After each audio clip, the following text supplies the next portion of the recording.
LoveLore Library. Chapter 199. Shinyu still remembered that this woman made delicious snacks. Meng Chang, go and take a look. Seeing that Shinyu was concerned, Shang Junlin ordered. Eunuch Meng, who was waiting on the side, took the order and left.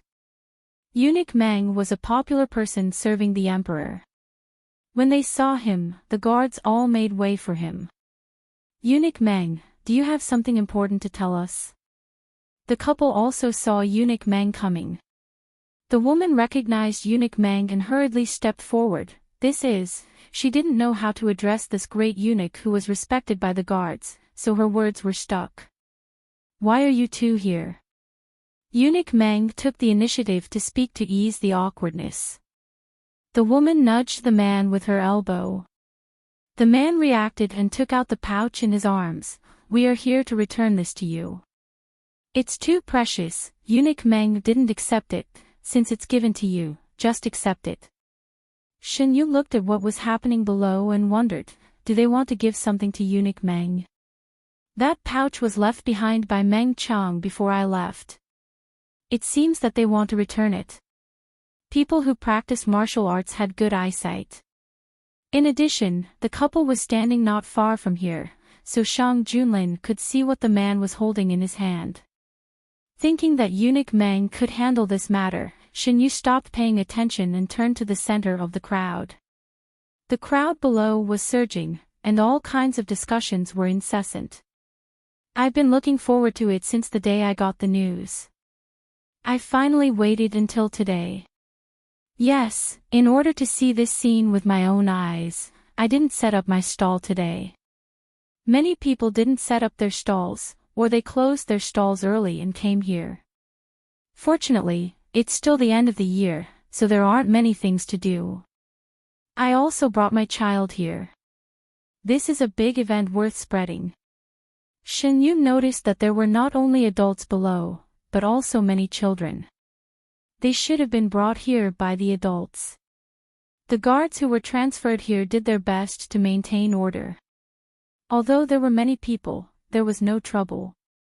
Time passed little by little, and the auspicious hour was getting closer and closer. Finally, the auspicious hour arrived. An official from the Ministry of Rites with a good reputation stepped forward and lifted the red cloth on the giant monument in front of everyone. The crowd began to stir. Those who were close tried to find their own names, but the stone tablet was too big and there were too many words carved on it. It was undoubtedly a huge project to find their own names. The whole process didn't take long. After it was over, Shinyu and Shang Junlin went downstairs together. After going downstairs, they could hear the discussions of the people even more clearly. There were many words of praise for the emperor. The common people were all like this. They were easily satisfied.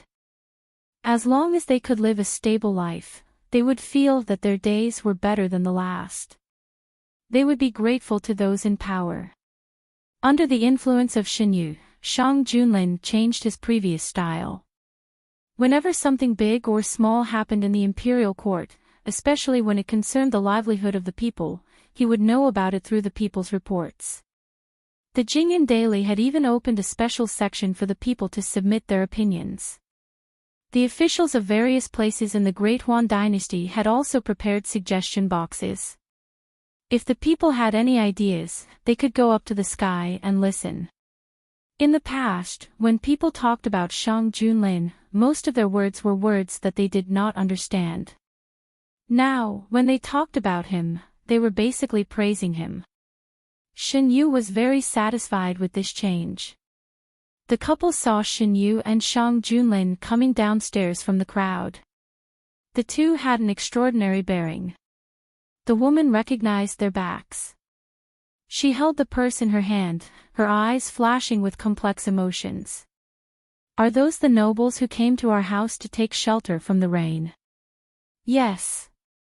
Since the nobles are unwilling to accept it, we'll keep the money for now. In the future, it might be able to help others, the man said.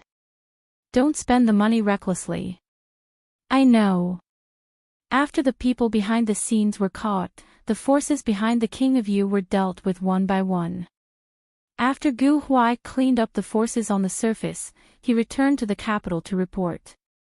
The weather gradually warmed up. The new business laws were implemented in an orderly manner. Because of the donation to Subei as a foundation, other than a few stubborn old officials in the court, the implementation of the new business laws did not encounter many obstacles. Businessmen who could make it big were not fools. They knew better than anyone what kind of policies were good for them. After this, Yan Zheng's position in the business circle of the capital became more stable. During the time he stayed in the capital, he became close friends with Boss Jean. Because of the cooperation with Xinyu, he was destined not to stay in the capital forever. Just like now, after the weather warmed up, he prepared everything and needed to set off for Subei again. Before he set off, Xinyu gave him some information through shopkeeper Su. The people of Yinghua gradually gained a foothold in the northern desert, and the information was continuously sent back. Since they were collaborators, Xinyu was not stingy to give Yanjing more convenience. In fact, Xinyu originally planned to meet him in person, but the emperor did not allow it. He thought about it and felt that there was no need to meet him in person, so he handed the matter over to shopkeeper Su. Compared to him, Yanjing and shopkeeper Su communicated more. The two of them were more familiar with each other. When he came to the box, Yanjing saw that shopkeeper Su was alone. He could not hide his disappointment, but he did not show it on his face. He warmly greeted shopkeeper Su. Shopkeeper Su pretended that he did not notice. In his line of work, he was used to seeing men and women. Yanjing hid it very well, but as the two of them spent more time together, it was inevitable that they would find some clues. According to Xinyu's instructions, shopkeeper Su told Yanjing some things about the northern desert. Boss Yan, the situation in the northern desert may be very different from before. Other things are not important. Boss Yan, you should take care of yourself first. Only in this way can the cooperation last long, right? I know. I know what to do. This time I came back, but I didn't get to meet your son. This is a gift I brought back from the northern desert. Take it as a New Year's gift to your partner. The manservant standing behind Yanjing came forward with a small box in his hands. This. Shopkeeper Su looked embarrassed. Your son also gave me a gift for the new year. This is just a gift in return. I don't mean anything else. During the new year, Xinyu did give Yanjing a New Year's gift. Shopkeeper Su knew that he was the one who gave the gift. Xinyu never mistreated the people around him. Shopkeeper Su himself also received a gift. Seeing that he could not refuse, shopkeeper Su accepted the gift. I will give it to my son. Thank you, shopkeeper Su. Boss Yan, you don't have to do this. My son has always been generous to the people around him. During the new year, he always gives us gifts, I know. Yanjing knew that shopkeeper Su was persuading him tactfully. He smiled bitterly in his heart. I know how to repay kindness. If it weren't for your son, my life in the capital would not be so smooth. It's just a small gift. It's not worth mentioning. Yanjing's words defined his relationship with Xinyu. He was just a benefactor. Everything he did was to repay his kindness. There was no other reason. Yanjing was not wrong. When he came to the capital, although he had some arrangements, if it weren't for Xinyu, it would not have been so easy for him to achieve his goal. Xinyu had indeed done him a great favor. Seeing this, shopkeeper Su did not say anything else. Let's not talk about this. The last time I went to the northern desert, I found that shopkeeper Su's lipstick and other women's products were selling very well.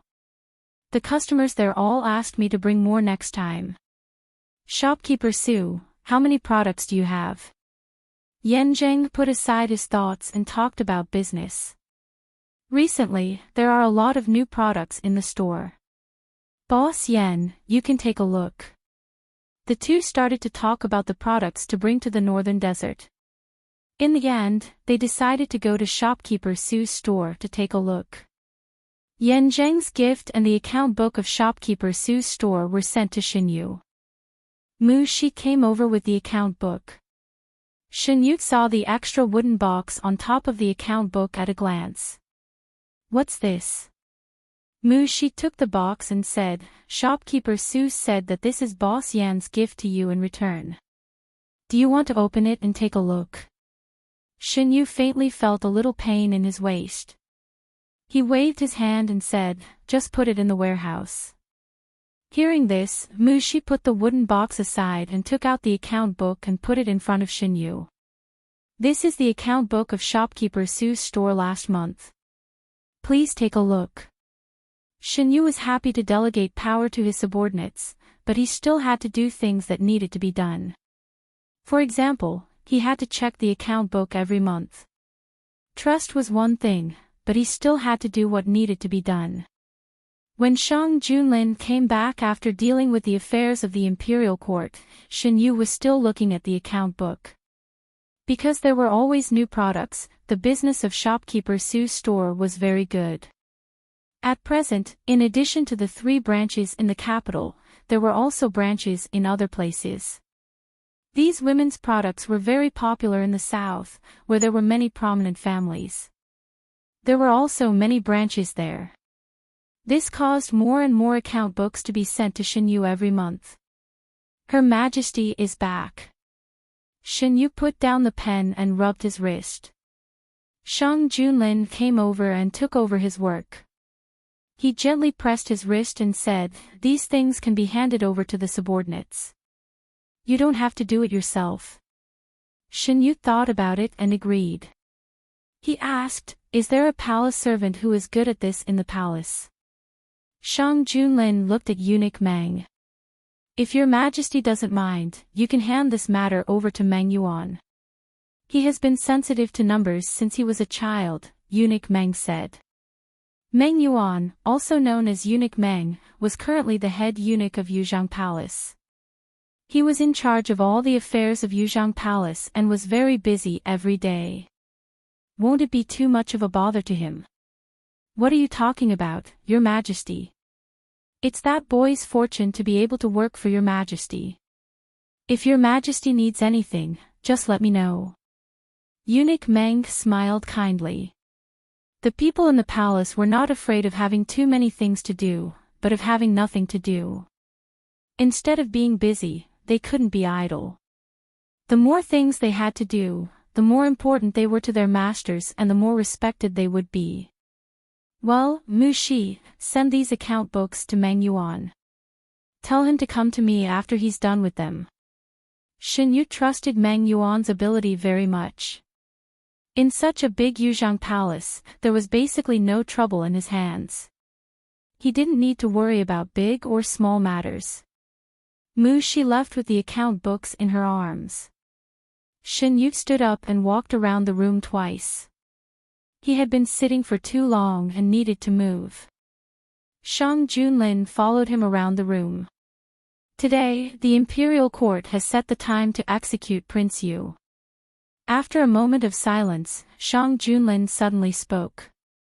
After delaying for so long, it should be set. What about Grand Tutor Xing? Has it been set as well? Shang Junlin observed Xinyu's expression. Seeing that there was no change in his expression, his mood became a little better. Yes, it's been set as well. Xinyu thought of the trap that the late emperor left for Shang Junlin and couldn't help but ask, this matter has finally been settled. He's guilty of treason. If Your Majesty wants to kill him, no one will object, right? It's about his own life. Who would dare to stand up for him? Shang Junlin stopped and tightened his grip on Xinyu's wrist. On that day, does you want to go and see? Witness the death of Prince Yu with his own eyes. Chapter 200. Shin Yu didn't plan to go, but Shang Junlin's words reminded him of something. He had read so many novels, and the protagonists in those novels always came back from the jaws of death. What about King Yu? As one of the protagonists in the novels he read after his death, could he still come back from the jaws of death? Your Majesty, please come with me. Shin Yu looked into Shang Junlin's eyes. After all this trouble, I want to see the ending with my own eyes. Okay. King Yu's execution date was set to be 17 days later. On a day when everything should be revived, King Yu would welcome his death. Shin Yu was waiting for the arrival of that day. In his previous life, he stabbed King Yu's lifeline at the last moment and changed the ending in the novel. He didn't know what the ending of the story would be after his death, but this time, he didn't need to risk his life to send King Yu to hell. He could see with his own eyes whether the world would change after King Yu's death. There was still a long way to go. After knowing the date, Shin Yu put this matter to the back of his mind. As for King Yu, the grudges in his previous life had been settled, and the ending in this life was about to be revealed. Instead of focusing on this matter, it was better to pay more attention to other things. When everything was about to end, the ministers of the aristocratic families in the imperial court finally discovered the undercurrent of the people. If the aristocratic families were determined to investigate something, it would be difficult for anything that happened in the capital to escape their eyes. At first, one of them found that something was wrong. After ordering someone to investigate, the results surprised him. He didn't have time to think and immediately passed the news to the other aristocratic families. Not long after, the aristocratic families received the news one after another. The aristocratic families have received the news about the new printing method given by Yu. Shang Junlin picked up a piece of walnut cake from the small kitchen and fed it to Shin Yu. The walnut cake was very sweet. It was the taste that Shin Yu liked. He opened his mouth and ate the walnut cake. Did they do anything? I haven't acted rashly for the time being. However, I believe that in a few days, the news that the method was leaked from Yu's bookstore will be exposed. Shang Junlin used his finger to wipe away the crumbs from the corner of Shin Yu's mouth. This matter will be known by the aristocratic families sooner or later. We can't hide it forever. If they find out by themselves, we won't have to think of a way to tell them. The walnut cake was a little dry. Shin Yu took the teacup on the side and drank 2 mouthfuls. Do you want me to send some people to the bookstore? During this period of time, the aristocratic families will probably make a move. Shang Junlin retracted his hand. He could still feel the young man's smooth skin on his fingertips. His Majesty reminded me. I will write a letter to Boss Yi and tell him to be careful during this time. Shin Yu put down the teacup and put his hands around Shang Junlin's neck. As for the bookstore's safety, I will have to trouble your Majesty. It was true that Shin Yu had Yinghua, but Yinghua had just been developed. It was inevitable that there would be mistakes if it was to go against the aristocratic families that had hundreds of years of history in the capital. Shin Yu had always cherished the capable people under him. He didn't want to see the bookstore suffer irreversible damage because of this. I will ask the hidden dragon guards to keep an eye on the aristocratic families. Also, Your Majesty should also ask people to keep an eye on the other bookstores that we are collaborating with. Shin Yu's bookstores had his support, but the other bookstores didn't. No one could guarantee that the aristocratic families wouldn't make a move on them. You, don't worry. No matter what, they are helping me. I will not leave them alone. Against the aristocratic families, those bookstores didn't have the power to fight at all. Without Shang Junlin's protection, they could be easily destroyed by the aristocratic families. The aristocratic families acted quickly. After finding out the source, they immediately went to the bookstores. Boss Yi had been warned by Shin Yu. He was already prepared for this. When the aristocratic families made a move, he reacted immediately. The people faintly felt the undercurrent under the calm surface. Overnight, a lot of people suddenly appeared to speak ill of the bookstores. The few bookstores that were the focus of attention happened to be the ones that they could afford to buy some books after the price was lowered. Because Jing Security News was organized in cooperation with the imperial court, the aristocratic families didn't dare to do too much in the first place. They always had to test the waters first to determine how far they could go. The common people wouldn't know about these hidden schemes and games. After the beginning of spring, the flowers and plants in Yuzhong Palace glowed with new vitality. Yuzhong Palace was the most beautiful palace in the imperial harem. After Xinyu moved in, Shang Junlin was keen on stuffing things inside. Now, Yuzhong Palace was more magnificent than before. Even the emperor himself lived here. All the resources of the palace were tilted to this side. The food in the palace was good, and Shang Junlin raised him well. Today's Xinyu was better than before in all aspects. Shang Junlin tied up the young man's hair. Because there were still a few months before he turned 20, he still didn't wear a crown. His black hair was only tied behind his head with a hairband of the same color as his clothes. Your Majesty is getting more and more familiar with it. Xinyu stood up and straightened his robe. Shang Junlin pinched Xinyu's face. Is you satisfied?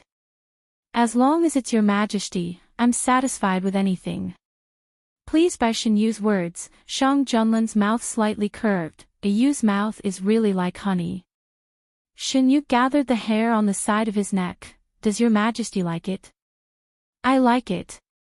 He put his thumb on her soft lips and gently pressed. It's very sweet. The tip of Xinyu's tongue swept over and touched the finger on her lips. Facing the man's suddenly dark eyes, she blinked innocently. It's not sweet. I'll try it. Shang Junlin's voice was slightly hoarse. After he finished speaking, he withdrew his finger from Xinyu's lips. Xinyu's chin was gently lifted. The man's breath came closer and finally fell on her lips. Their lips touched, sucked, gently ground by the tip of his teeth, and attacked. Xinyu half closed her eyes and responded. It's sweet, very sweet. Shang Junlin's voice was vague as if it came through a thin fog. Xinyu's body went soft. Her whole body weight was supported by the man's arm. Her fingers subconsciously wanted to grab something, and she clenched the cloth under her hand. Before everything became out of control, Xinyu stopped Shang Junlin's further actions. Don't. We still have to go out of the palace later. Shang Junlin paused for a moment. A little later. We can go another day. After he finished speaking, he wanted to continue. Xinyu hurriedly reached out to stop him. Boss Yi is still waiting outside the palace. It's not good to let him wait for too long. Shang Junlin irritably made a tisk sound and let go of Xinyu. Why now? Xinyu hurriedly withdrew from the man's arms and tidied up her clothes. Her hair was also a little messy. After the two of them tidied up, eunuch Meng dared to call for the meal. During the meal, Shang Junlin thought of something and suddenly said, directly call him into the palace. He won't go out of the palace today. Xinyu looked up with chopsticks in her mouth. What's wrong? It's convenient to meet people in the palace. After meeting him, I'll ask the people from the clothing bureau to come over. Ayu has grown taller, so she needs to make new clothes. Xinyu didn't think much about whether she could leave the palace or not. She nodded and said, Your Majesty, it's up to you. After the meal, the two of them took a walk in the small garden. This matter almost became their daily routine. Every time after the meal, Shang Junlin would take them out for a walk. Your Majesty, Boss Yi has arrived at Yuzhong Palace. Eunuch Meng walked over to the two of them and said. When Xinyu and Shang Junlin returned, Boss Yi was already waiting in the hall. Seeing the two of them, Boss Yi respectfully saluted. This commoner greets Your Majesty, Your Majesty. No need to be so polite. I asked you to come here today to ask about the situation outside. If the bookstore encounters any difficulties, you can ask someone to tell me. I will solve it. The bookstore is fine for the time being. At the beginning, Your Majesty asked us to cooperate with the Imperial Court to set up Jing, a newspaper. At this time, it has become a protective umbrella. Because of Jing and they still have scruples. What about you? Did they make things difficult for you alone? Boss Yi was stunned for a moment. He didn't know what to feel in his heart. He didn't expect that Shen Yu would care about him alone. Replying to Your Majesty, they privately found this commoner 2 days ago and said that they are willing to spend a lot of money to buy the new printing method from this commoner. As long as this commoner is willing to not use this method in the future, and will not spread this method. Boss Yi said the conditions of the aristocratic family. They are really generous. 10,000 taels of gold, not including other benefits. Shang Junlin coldly sneered. The atmosphere in the hall was getting colder and colder. Shen Yu held Shang Junlin's hand and squeezed it. You continue. The benefits were given. What about the threats? What did they use to coerce you? The aristocratic family had always been domineering. Shen Yu didn't think that they would only give benefits and not say a word about threats. Use the bookstore.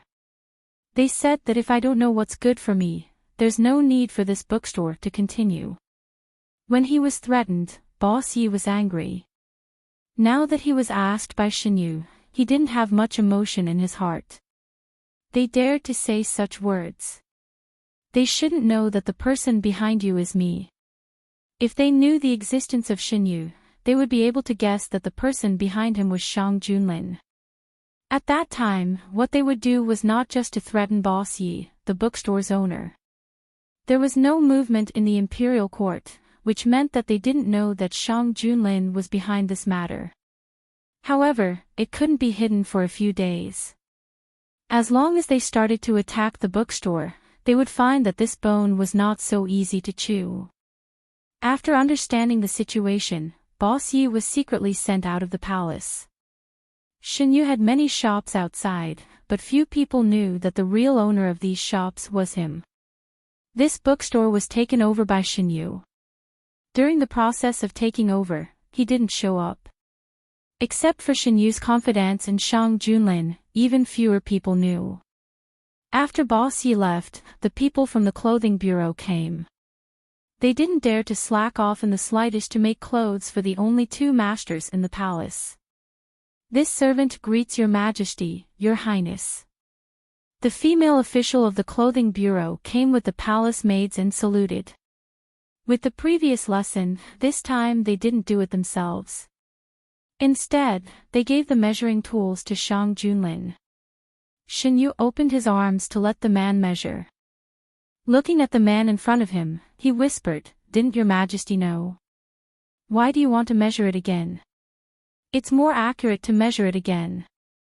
A Yu doesn't want to make clothes that don't fit, right?" After the measurement, Shang Junlin reported the measurements to the female official of the clothing bureau. The female official hurriedly wrote down the data. "Your Majesty, the clothes you asked the clothing bureau to make last time are ready." The female official of the clothing bureau beckoned the palace maid with the tray of clothes to come forward. "Your Majesty and Your Highness, please take a look." Shen Yu looked up and saw the dazzling red cloth on the palace maid's hand.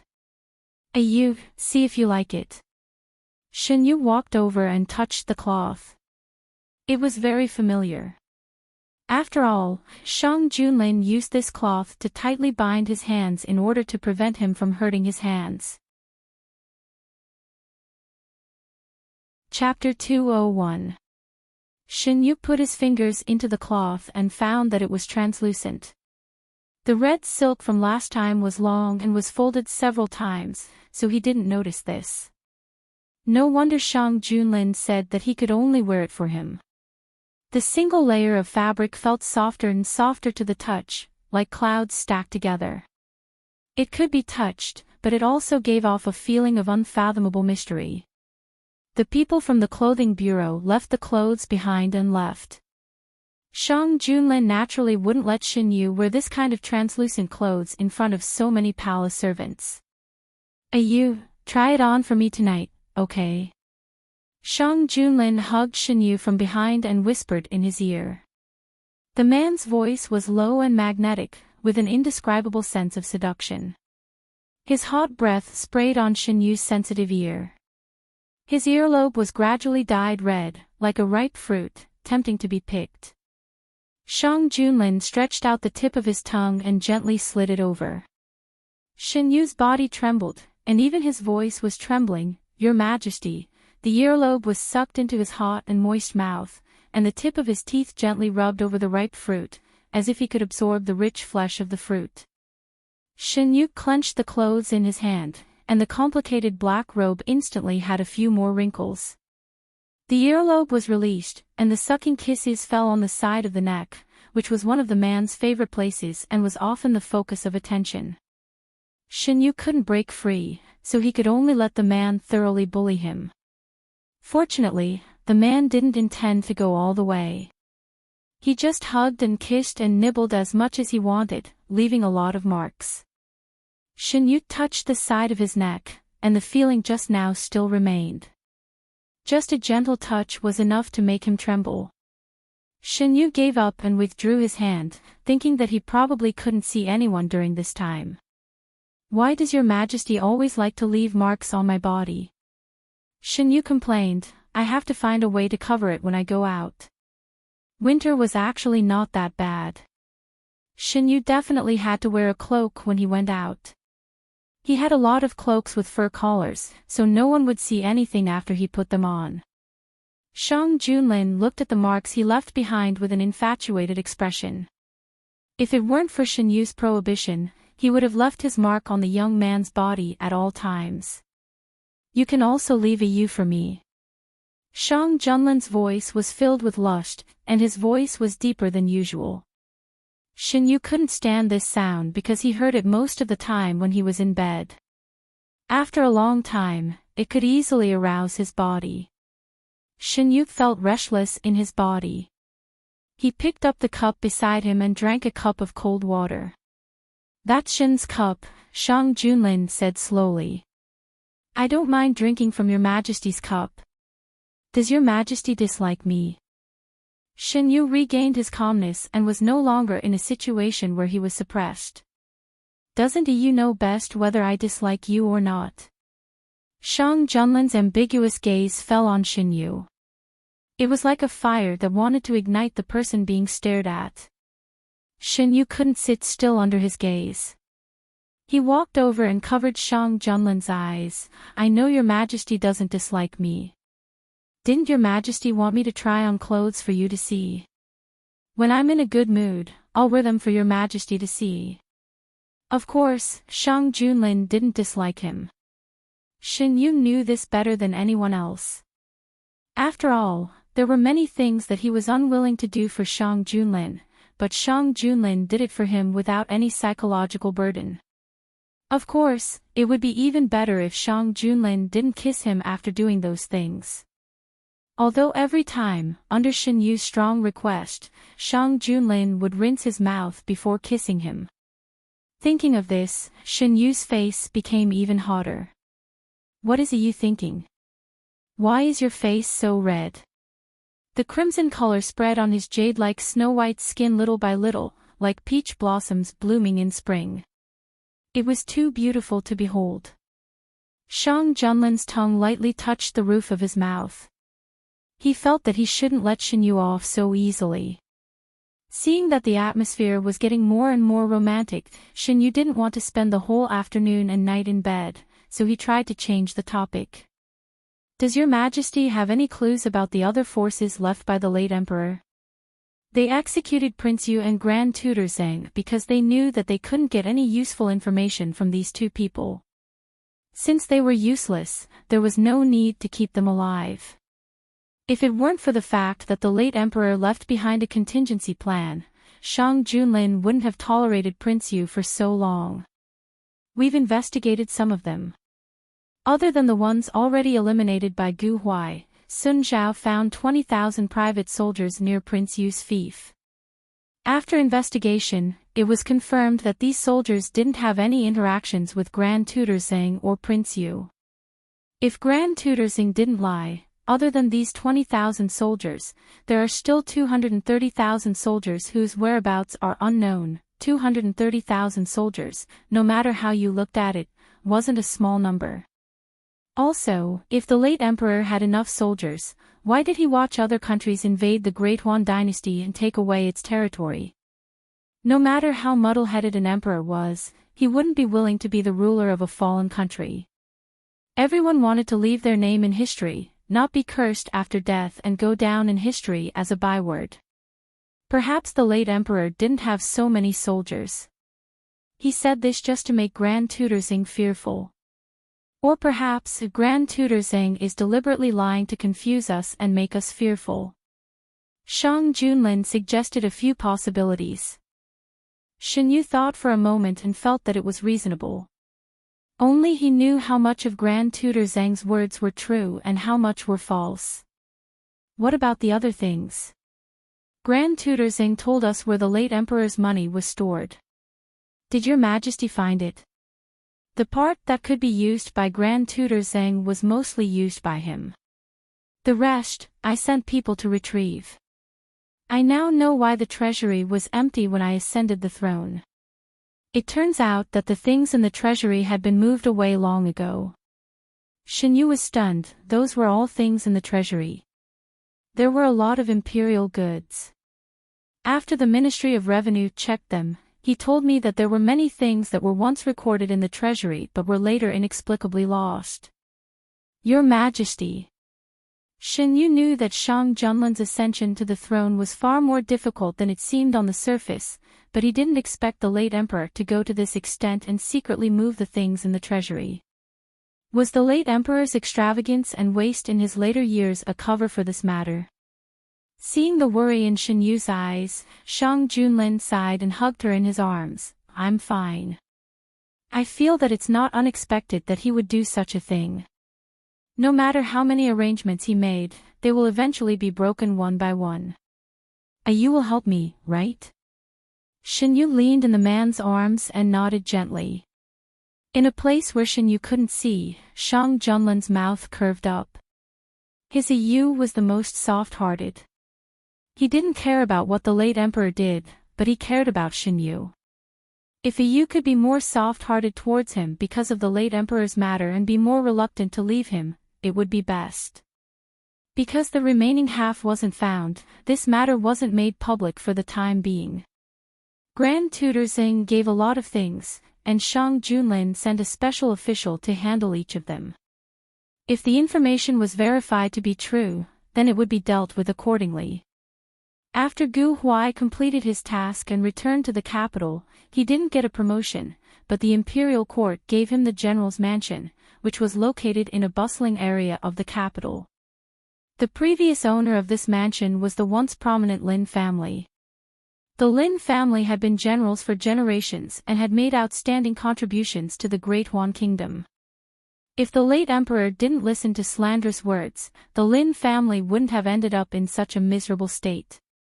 After the Lin family was defeated, the military strength of the Great Han Kingdom declined sharply, and no one could resist the foreign enemy. Facing the invasion of other countries, the imperial court didn't do anything and was powerless to do anything. Congratulations, General Gu. After the court, the officials wanted to be on good terms with Gu Huai, a rising star. After this incident, anyone with eyes could see that Gu Huai had a promising future. In the imperial court, the attitude of the emperor was very important, and Shang Junlin's intention to nurture Gu Huai was obvious. In addition, Gu Huai was a military general and didn't have much to do with the civil officials, so the officials didn't mind being on good terms with him. After a simple greeting, Gu Huai bid farewell to the officials and left the palace. He didn't go to the newly bestowed general's mansion, but instead went to Grand Tutor Gu's mansion.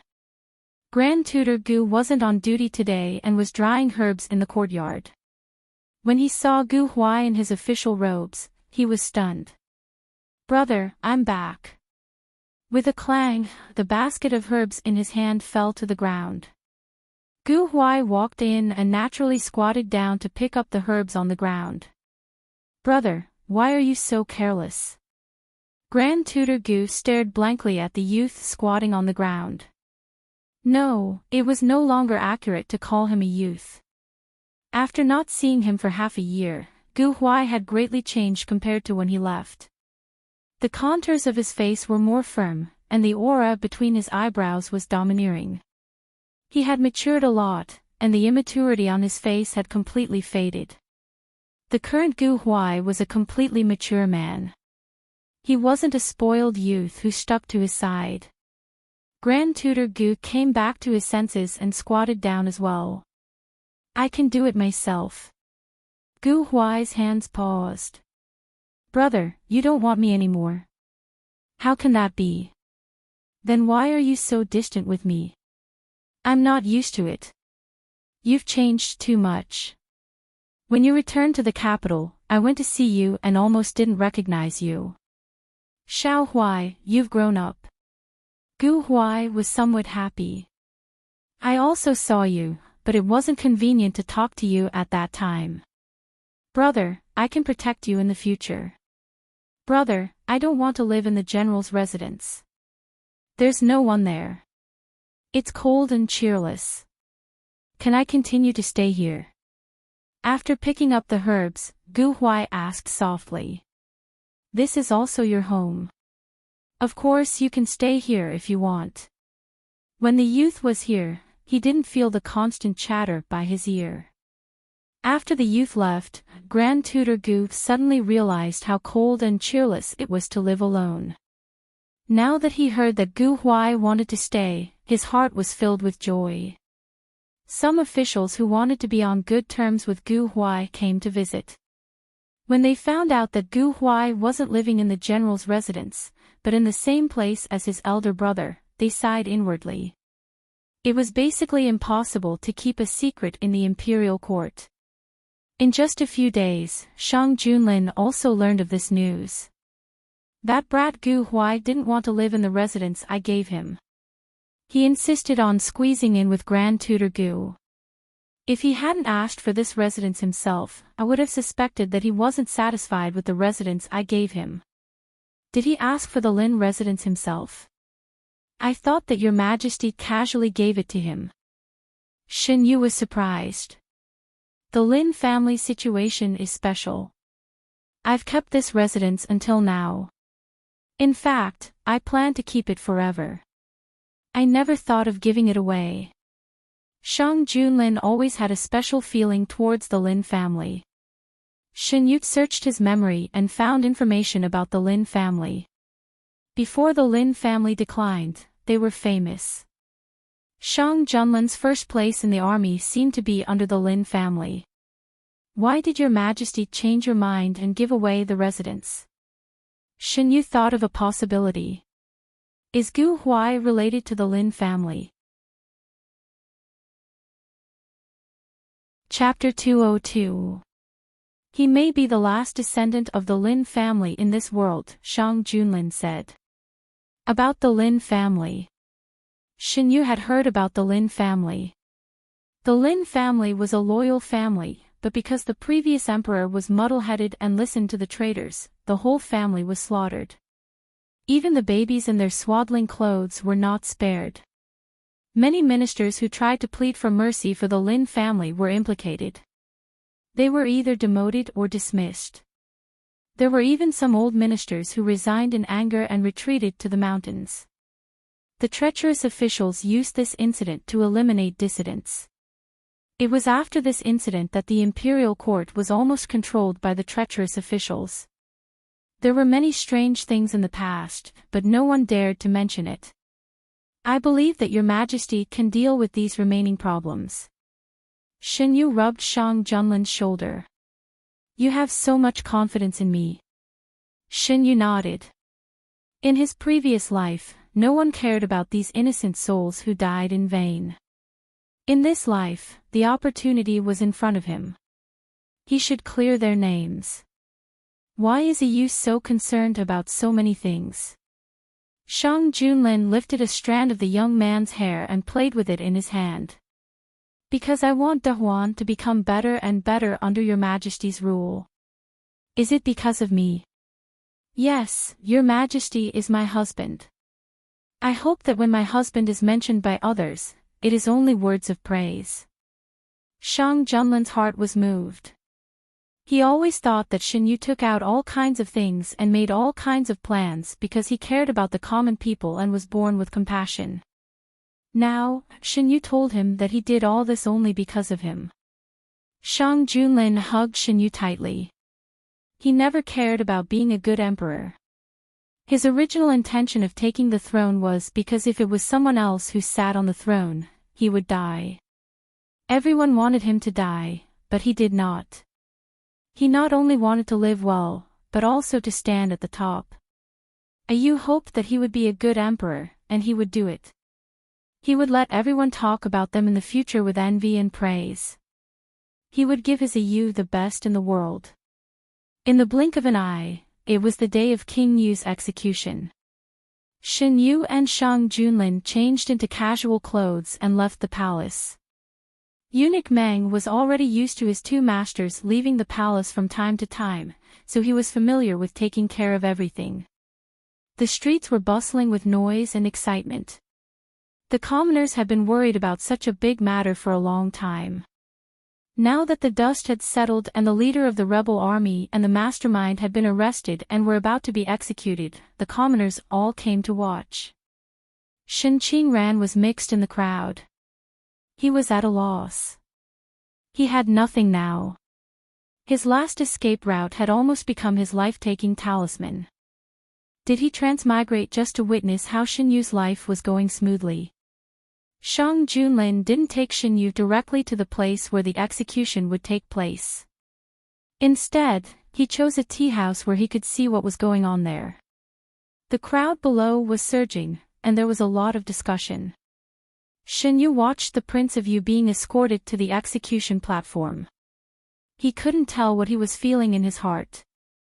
He seemed to be thinking about a lot of things, but also seemed to be thinking about nothing at all. Shin Yu's hand on the table was held. He raised his eyes and said, "Your Majesty, if you don't want to watch, let's go back to the palace." In fact, this tea house was quite far from the place where the execution would take place. Even if they watched, they could only see the general situation. Shang Junlin didn't want Shin Yu to see a bloody scene. Before leaving the palace, he asked again and again. It was Shin Yu who wanted to come here. "I'm fine." Shin Yu shook his head. He came here to confirm the death of the Prince of Yu. He also wanted to confirm whether the plot in this life really jumped out of the story. Seeing that he insisted, Shang Junlin held his hand tightly and didn't say anything else. On the execution platform, it was rare for the Prince of Yu to be completely sober.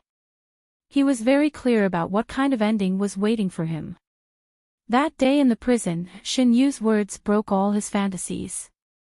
He didn't know how Shin Yu knew the content of his dream. But after that sentence, every time he fell into a dream, he would dream of the scene of being stabbed in the heart by the young man. It was as if the young man wanted to make up for every previous dream. Every day after that, as long as he fell asleep, he would dream of the scene he didn't want to see the most. He experienced the process of his death over and over again. The dream was so clear that it completely restored every moment.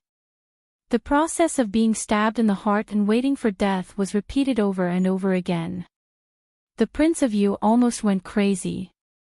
He was held down by the guards. He turned his head and looked at a certain place. His eyes narrowed. He saw a very familiar figure. It was too familiar. It was so familiar that it appeared again and again in the nightmare. Shin Yu. He couldn't help but chuckle. He reached the peak because of this person, but it was also because of this person that he was sent to hell at the highest point. Whether in the dream or in reality, he failed miserably because of this person. It was like a joke. In the afternoon, Shen Yu's eyes were blinded by the glaring sunlight. When he opened his eyes again, everything was already over. The Prince of Yu was dead.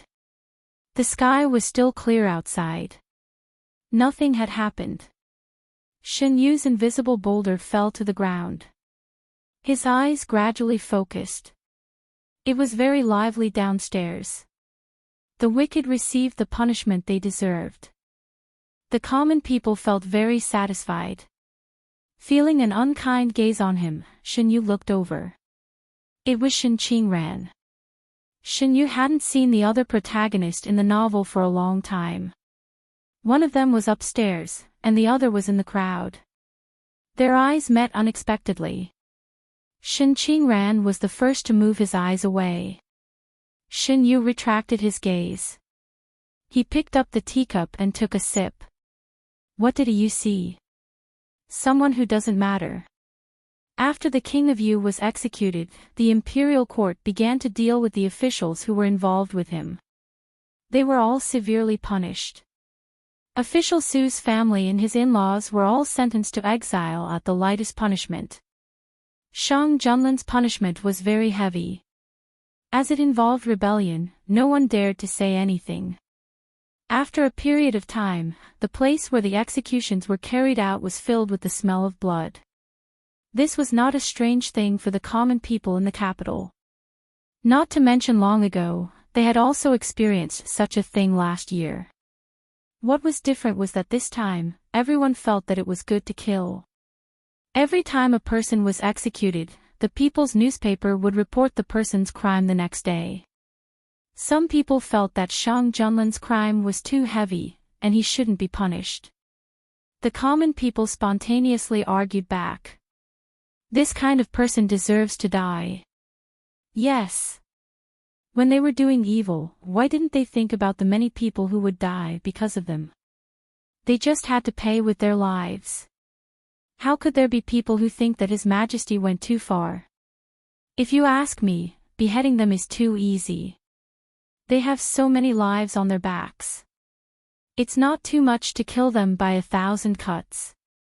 The knife didn't stab themselves, so they don't feel the pain. Anyway, I don't think the imperial court did anything wrong. Severe punishment can deter those who have similar thoughts. Don't think that you can do whatever you want just because you have a few people. If the imperial court wants to punish you, it doesn't matter how many people you have. Because the imperial court's actions were too big, the common people were all talking about it. When the King of Yu's case came to an end, it was already the middle of April. The weather was gradually getting warmer, and the imperial court was gradually settling down. The King of Yu's fief was taken back by the imperial court. Sun Zhao was promoted and continued to stay in Yuezhou to deal with the remaining issues. The spring sun was good, and Shen Yu liked to stay outside. Shang Junlin ordered people to tidy up the pavilion. Shen Yu spent half of his time in the pavilion during the day. Under Shen Yu's influence, Shang Junlin also changed the place where he wrote his memorials. The sunlight shone in from outside. Shen Yu was bored to death, so he picked up the memorials on the stone table. These were the ones that Shang Junlin didn't finish writing. Eunuch Meng had just moved them in, and the ones that were finished had already been moved away. Shen Yu flipped open the memorials, glanced at them, and threw them back. The commotion was not small. Shang Junlin stopped writing and looked up. What did you see? Why are you so angry? Meng Chang, let me see it. Eunuch Meng, who was waiting on the side, quickly passed the memorials to Shang Junlin. Shang Junlin glanced at them and understood. You, come and sit with me. Shen Yu slowly walked over. When Shen Yu came closer, Shang Junlin grabbed his arm and used a little force. Caught off guard, Shen Yu fell into the man's arms and was hugged tightly. Are you angry? Shang Junlin planted a kiss on Shen Yu's neck. I won't do as they say. Why is you angry? I know your majesty won't. It was just that it always made people unhappy when their own people were coveted. Shen Yu saw a memorial about the general election. Every emperor of De Huan would hold a general election to recruit all the good women in the world into the harem, except for Shang Junlin. After Shang Junlin ascended the throne, he used various reasons to avoid the general election every year. This year, it was the day again, and there were ministers who requested the emperor to hold a general election. You don't have to worry about this. I will take care of it and won't let them bother you. Shang Junlin caressed Shen Yu's cheek. Shang Junlin was a man of his words. If he didn't relent, the ministers couldn't do anything to him. Not to mention, 2 of the cabinet ministers were firmly on Shang Junlin's side. His Majesty is still unwilling to open a harem. After the court, a minister looked worried. It's fine if His Majesty dotes on Guijun, but he should at least leave 1 or 2 children. If His Majesty is unwilling, can we force him to favor women? Who can change His Majesty's mind? After being an official for so many years, who doesn't know His Majesty's temperament? If His Majesty was willing to compromise, how could Guijun be the only one in the harem? The issue of children, instead of hoping that His Majesty will marry concubines and have children, you should pray that Guijun has this ability. Everyone looked at each other. They had to admit that what this person said was very reasonable. They had already submitted the memorial. If His Majesty didn't want to accept it, they couldn't do anything. The Prime Minister and Fong Darren were on His Majesty's side. They didn't care about anything other than government affairs. If they wanted to persuade His Majesty, they should forget about it. They might even be scolded first. Shang Junlin's attitude was clear. The ministers understood that they couldn't persuade His Majesty, so they turned their attention to Shen Yu. What if Guijun comes forward to persuade His Majesty? Have you forgotten that it was Guijun who didn't allow His Majesty to have other people around him? His Majesty clearly forbade us to bother Guijun with this matter. If you really go, not to mention Guijun, you will definitely be punished by His Majesty. Before they could discuss and come up with a plan for this matter, another matter came crashing down on them. No one had the extra energy to care about Shang Junlin's harem. His Majesty wanted to reopen the Lin case. Since they have so much free time to keep an eye on His Majesty's harem, we might as well find something for them to do. Shen Yu picked up the scroll on the table. His eyes were cold. You is right. The previous emperor left a lot of suspicious cases. If one case can't shut their mouths, then take a few more. After knowing that some people wanted to persuade His Majesty through Shen Yu, Shang Junlin warned these people. He said that he wouldn't let this matter bother Shen Yu. He would never let the ministers have a chance to talk about this matter in front of Shen Yu. Chapter 203. The ministers who were secretly warned would naturally not spread this matter around. After being warned, they obediently kept their mouths shut. After all, this was only a warning. If they really angered Shang Junlin, no one knew what would happen to them next time. Although Shang Junlin's temper was much better than before after Guijun entered the palace, it didn't mean that they could escape punishment because of this. Especially when it came to Guijun, His Majesty might be even more ruthless than before. With the lesson of the past, no one dared to joke about their future. His Majesty is in the prime of his life. It is indeed too early to worry about this. When the time comes, we will cross the bridge. When the time comes, there will naturally be a solution. After finding a good excuse for themselves, everyone tacitly agreed not to mention this matter again. It was Gu Huai who proposed to reopen the Lin case. He had made a great contribution. When Shang Junlin asked him what reward he wanted, he rejected everything else. He only wanted to reopen the Lin case. If there was a mistake in the previous case, he hoped that justice would be served to the Lin family. Gu Huai's identity had long been speculated in the imperial court. When he had just returned to the capital, the ministers who had connections in their hands had investigated everything related to him. Although they could not find out his specific background, they found out that he and imperial physician Gu were not biological brothers. He was picked up by imperial physician Gu when he was young. This was not a secret and could be easily found out. However, it was impossible to find out more. If they wanted to reopen the old case, it would involve many things. First, there was the problem of the previous emperor's prestige. If the previous emperor personally stamped his seal to reopen the case, it would undoubtedly be a slap to the previous emperor's face. Second, there were too many victims and beneficiaries at that time. If the case could really be reopened, there would be a lot of trouble to deal with in the future. As for the first problem, the ministers knew that Shang Junlin did not care at all. If he cared, he would not have led the army directly into the palace and used force to obtain the position. After the court, the ministers gathered together. Do you think that His Majesty knows about this matter? About General Gu? He should know about it. Before this, I couldn't figure out why His Majesty was willing to put someone who came out of nowhere in an important position. If General Gu is really a descendant of the Lin family, then everything makes sense. That's right, the Lin family has produced many talented generals. If it weren't for that disaster, De Huan wouldn't have had such a turbulent period. Didn't you say that the Lin family colluded with the enemy and committed treason, and that the evidence is conclusive? Whether it's true or not depends entirely on what the late emperor said. At that time, there were many suspicious points in this matter. Many officials requested for a detailed investigation, but the late emperor didn't listen.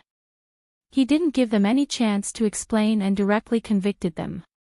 However, the situation of the Lin family at that time was also very strange. What do you mean? I only discovered this when I was looking through the files. At that time, someone suddenly reported to the late emperor that the Lin family had colluded with the enemy and committed treason. At that time, the Lin family's father and sons were all out killing the enemy. It wasn't that there weren't any people left in the capital, but no one stood out to defend their family. Later on, the Lin family's army was attacked from the front and back and all of them were sacrificed. The Lin family that was left in the capital also met with a big fire. Shen Yu and Shang Junlin were also looking through the files about the Lin family. Since they were going to reopen this case, it was necessary to have a sufficient understanding of it.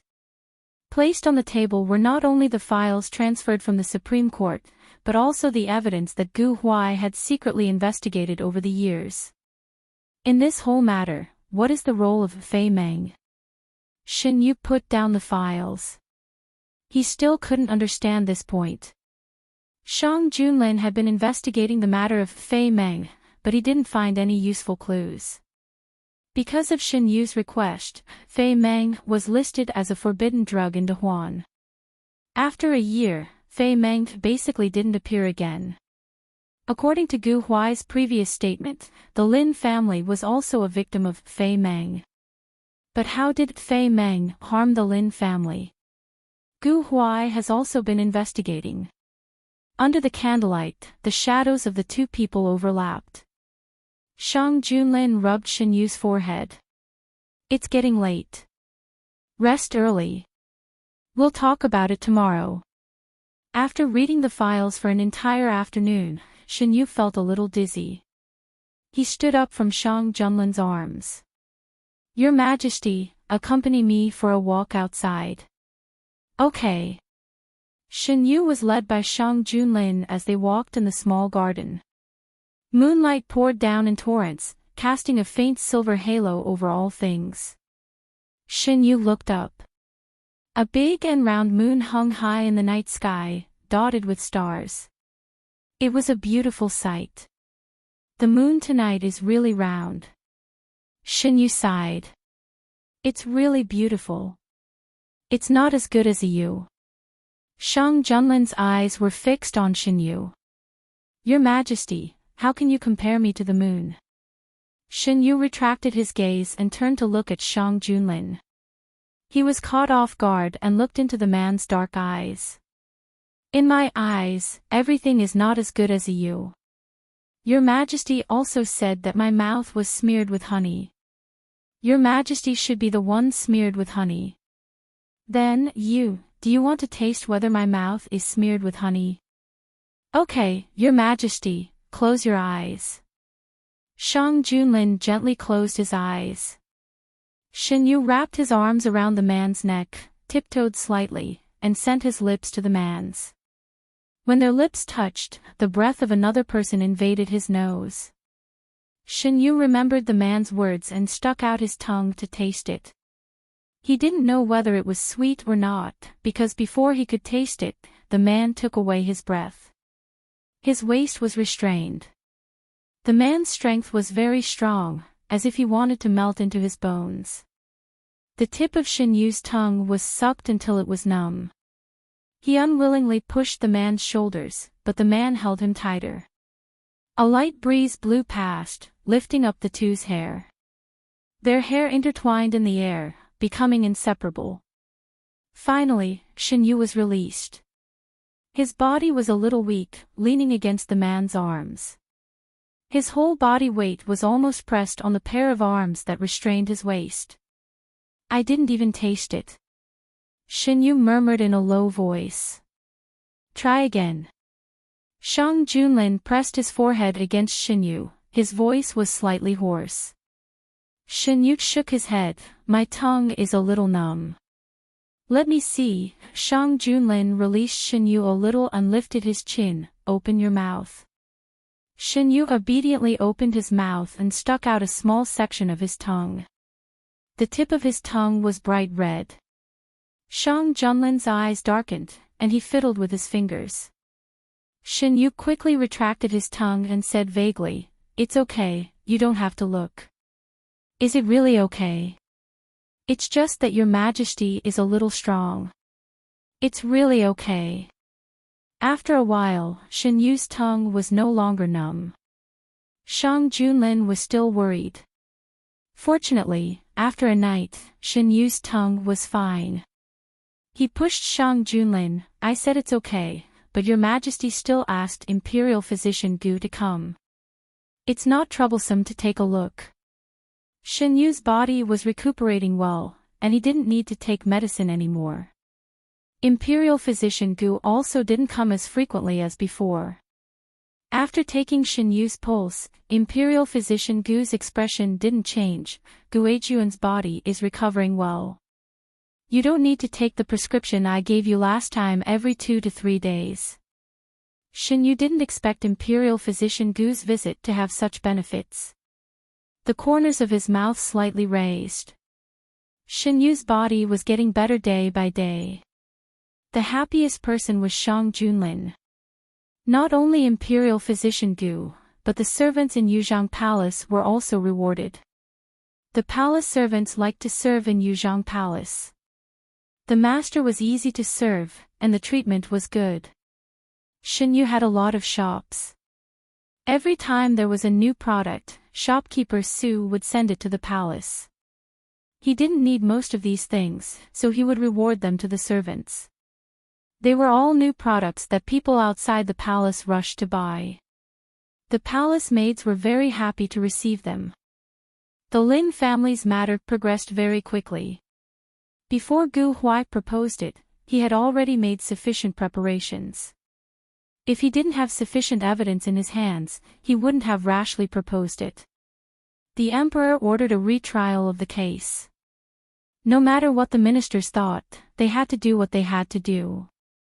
They had to look through the files and re-examine the witnesses. After so many years, even if Gu Huai had enough evidence in his hands, it wouldn't be so easy to re-examine the case. This matter was handed over to Fang Jun. The Supreme Court assisted from the side. Fang Jun was from the Supreme Court, so he didn't need to work with his former colleagues again. Every day, new developments were sent to the palace. Many people knew that there was something fishy about the Lin family. However, the previous emperor was determined to convict the Lin family. Even if they knew, it was useless. Those who pleaded for mercy or raised objections were either demoted or removed from their positions. Some even lost their lives because of it. A new emperor brings in new officials. The officials that were left in the court today were all selected later. Feng Jun could barely be considered one of those who had experienced the previous emperor's reign. There weren't many left. What they were familiar with was Shang Junlin's swift and decisive style. With the revelation of the Lin family's matter, they suddenly realized how chaotic the court was when the previous emperor was on the throne. There are clearly so many suspicious points in this matter. How could it be decided directly? This matter concerns the lives of tens of thousands of people. How could it be so careless? At that time, you know how ridiculous it was. What's there to make a fuss about? So that's why there weren't many objections when His Majesty ascended the throne. Keep your voice down. Walls have ears, but that's not necessarily the case. His Majesty is the only legitimate son of the princes, so it's only natural that he should take over this position.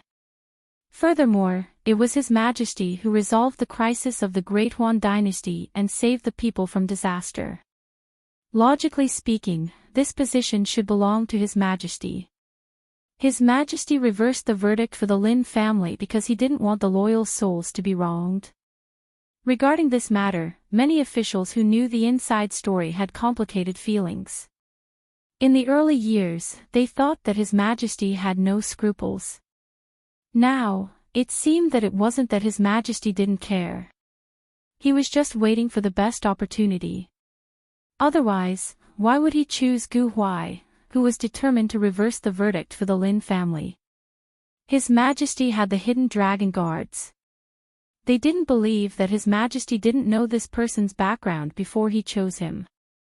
Shen Yu and Shang Junlin didn't know what the officials were thinking. After the matter was handed down, Shang Junlin didn't waste any more time on this matter. After the matter with the King of Yu was settled, Shang Junlin was free for the time being. He planned to take Shen Yu out of the palace for 2 days. Last year, because of an accident, he didn't go out with Shen Yu. This year, Shang Junlin planned to take Shen Yu out again. Shen Yu was trying on clothes. The weather was getting warmer. Shen Yu took off the thick winter clothes and changed into thin spring clothes. Because he had grown taller, the clothes he wore last year were a little small. The clothing bureau rushed to make new clothes overnight. The new clothes followed the style that Shen Yu always liked. It was simple and comfortable. His black hair was tied up with a hairband of the same color. When Shen Yu finished changing, Shang Junlin had already changed into casual clothes. "Are you going out of the palace today?" Shen Yu looked at Shang Junlin and asked. Shang Junlin would only change into clothes without dragon embroidery when he was going out of the palace. Recently, there is a polo match outside the palace. Do you want to go and watch? Polo was a popular sport in Dahuan. Shen Yu didn't play much due to his physical limitations. Will His Majesty play? Shen Yu wasn't interested in watching others play. However, it was different if His Majesty played. Chapter 204. Yu wants to see me play. This was unexpected by Shang Junlin. He brought Shen Yu out of the palace just to take him out to relax. Polo was a very popular sport in Dahuan. It just so happened that there was going to be a polo competition outside the palace. Maybe Shen Yu would like it. It's okay to watch it with Your Majesty. Shen Yu changed his mind when he was about to say it. He was wrong at the beginning. Shang Junlin was the emperor. He joined the army when he was young. He was different from the other princes. When others were eating, drinking and playing, he killed enemies on the battlefield and fought for a way to survive. He might not know much about polo, a sport that was more for entertainment. If a Yu wants to watch, I can play. Shen Yu held Shang Junlin's hand and shook his head. I thought about it. I still think it's better to watch it with your majesty. If your majesty plays, I will be the only one watching from the sidelines. Compared to being alone, I want your majesty to accompany me. I'll listen to a Yu. After April, the weather became clearer and clearer. In the blink of an eye, it was the day that Shang Junlin planned to leave the palace. This time, the two still kept a low profile and did not bring many people with them. Eunuch Meng packed up everything, changed into casual clothes, and left the palace with them. The carriage traveled all the way, getting further and further away from the palace. Shen Yu opened the curtain and looked outside. The spring sun was bright and beautiful. A breeze blew, bringing a cool breeze. Seeing that the carriage was about to leave the city gate, Shen Yu put down the curtain, sat back, and asked, "Your Majesty wants to take me outside the city?" To Tsangqi Mountain. Because of an accident last year, a Yu did not have a good tour. This year, I will make it up to a Yu. The carriage traveled for another half an hour and stopped. Eunuch Meng said outside the carriage, "Your Majesty, we have arrived." Shen Yu followed Shang Junlin and got off the carriage. The palace servants quickly arranged everything. The scenery of Tsangqi Mountain was very beautiful. As far as the eye could see, it was lush green with all kinds of flowers blooming. Occasionally, colorful butterflies would fly over and stop on the petals. Beautiful scenery could always make people feel good. Shen Yu was not a person who liked to run around. He could stay in the palace for a long time, but if he could occasionally come out to see the beautiful scenery outside the palace, he would be very happy. "Your Majesty, please accompany me for a walk." Shen Yu and Shang Junlin walked along the path. Shang Junlin chose a place where there were not many people. After walking for a while, the number of people gradually increased. Tsangqi Mountain was quite popular. Every year in spring, many people would come to play. Students gathered by the stream, singing poems and making music. It was a joyous scene. As he got closer, Shen Yu could hear what they were talking about. Some were praising the beauty of spring, some were talking about the current situation, and some were talking about all kinds of topics. When the students saw Shen Yu and Shang Junlin, they enthusiastically came forward to invite them. Would the two young masters like to come over for a drink? Young Master Yu. Before Shen Yu and Shang Junlin could speak, a young student sitting by the stream ran over. "It's really young Master Yu. When we parted, my companions and I wanted to invite the two of you to have a chat, but we couldn't find you. Now we meet you." Shen Yu looked at the enthusiastic young student and faintly remembered that one time when he and Shang Junlin went out of the palace, they met a few teenagers who were going to take the exam. This student was one of them. Feeling the low pressure from the people around him, Shen Yu declined the invitation. The young student felt regretful, but he didn't insist. He cupped his hands and said, "In that case, we will meet again next time." Shen Yu pulled Shang Junlin and continued to walk forward. As they walked, he said, "Your Majesty, were you angry just now?" "I'm not." Shen Yu stopped, and Shang Junlin also stopped. Shen Yu turned to look at Shang Junlin. The man's face was calm. He really didn't look angry, but Shen Yu didn't forget that when the student came over to talk, the man's arm on his waist suddenly tightened. "Since your Majesty isn't angry, let's go back and meet with them. It's fate that we met." Shen Yu turned around and walked back. His wrist was pulled. Shen Yu raised his eyebrows. "Your Majesty." "I won't allow it." Shang Junlin pursed his lips. "Whatever a Yu wants to do, I will accompany a Yu." Shen Yu was just teasing him. He didn't really intend to go back. Hearing this, he stopped walking. So, anything is okay. Anything is okay. Shin Yu nodded. He held Shang Junlin's hand and continued to walk forward. The last time he came back, Shin Yu didn't have the chance to walk around this place because he was induced to fall ill. This time, since he was here, he must walk around to his heart's content. Is that the place where the polo match is held? Shin Yu pointed to a place. The terrain there was flat. The horses were walking around leisurely. The people standing at the side were wearing clothes of 2 different colors. They whispered a few words from time to time. Yes, the match will start tomorrow morning, Shang Junlin replied. Are we going to stay here for a night?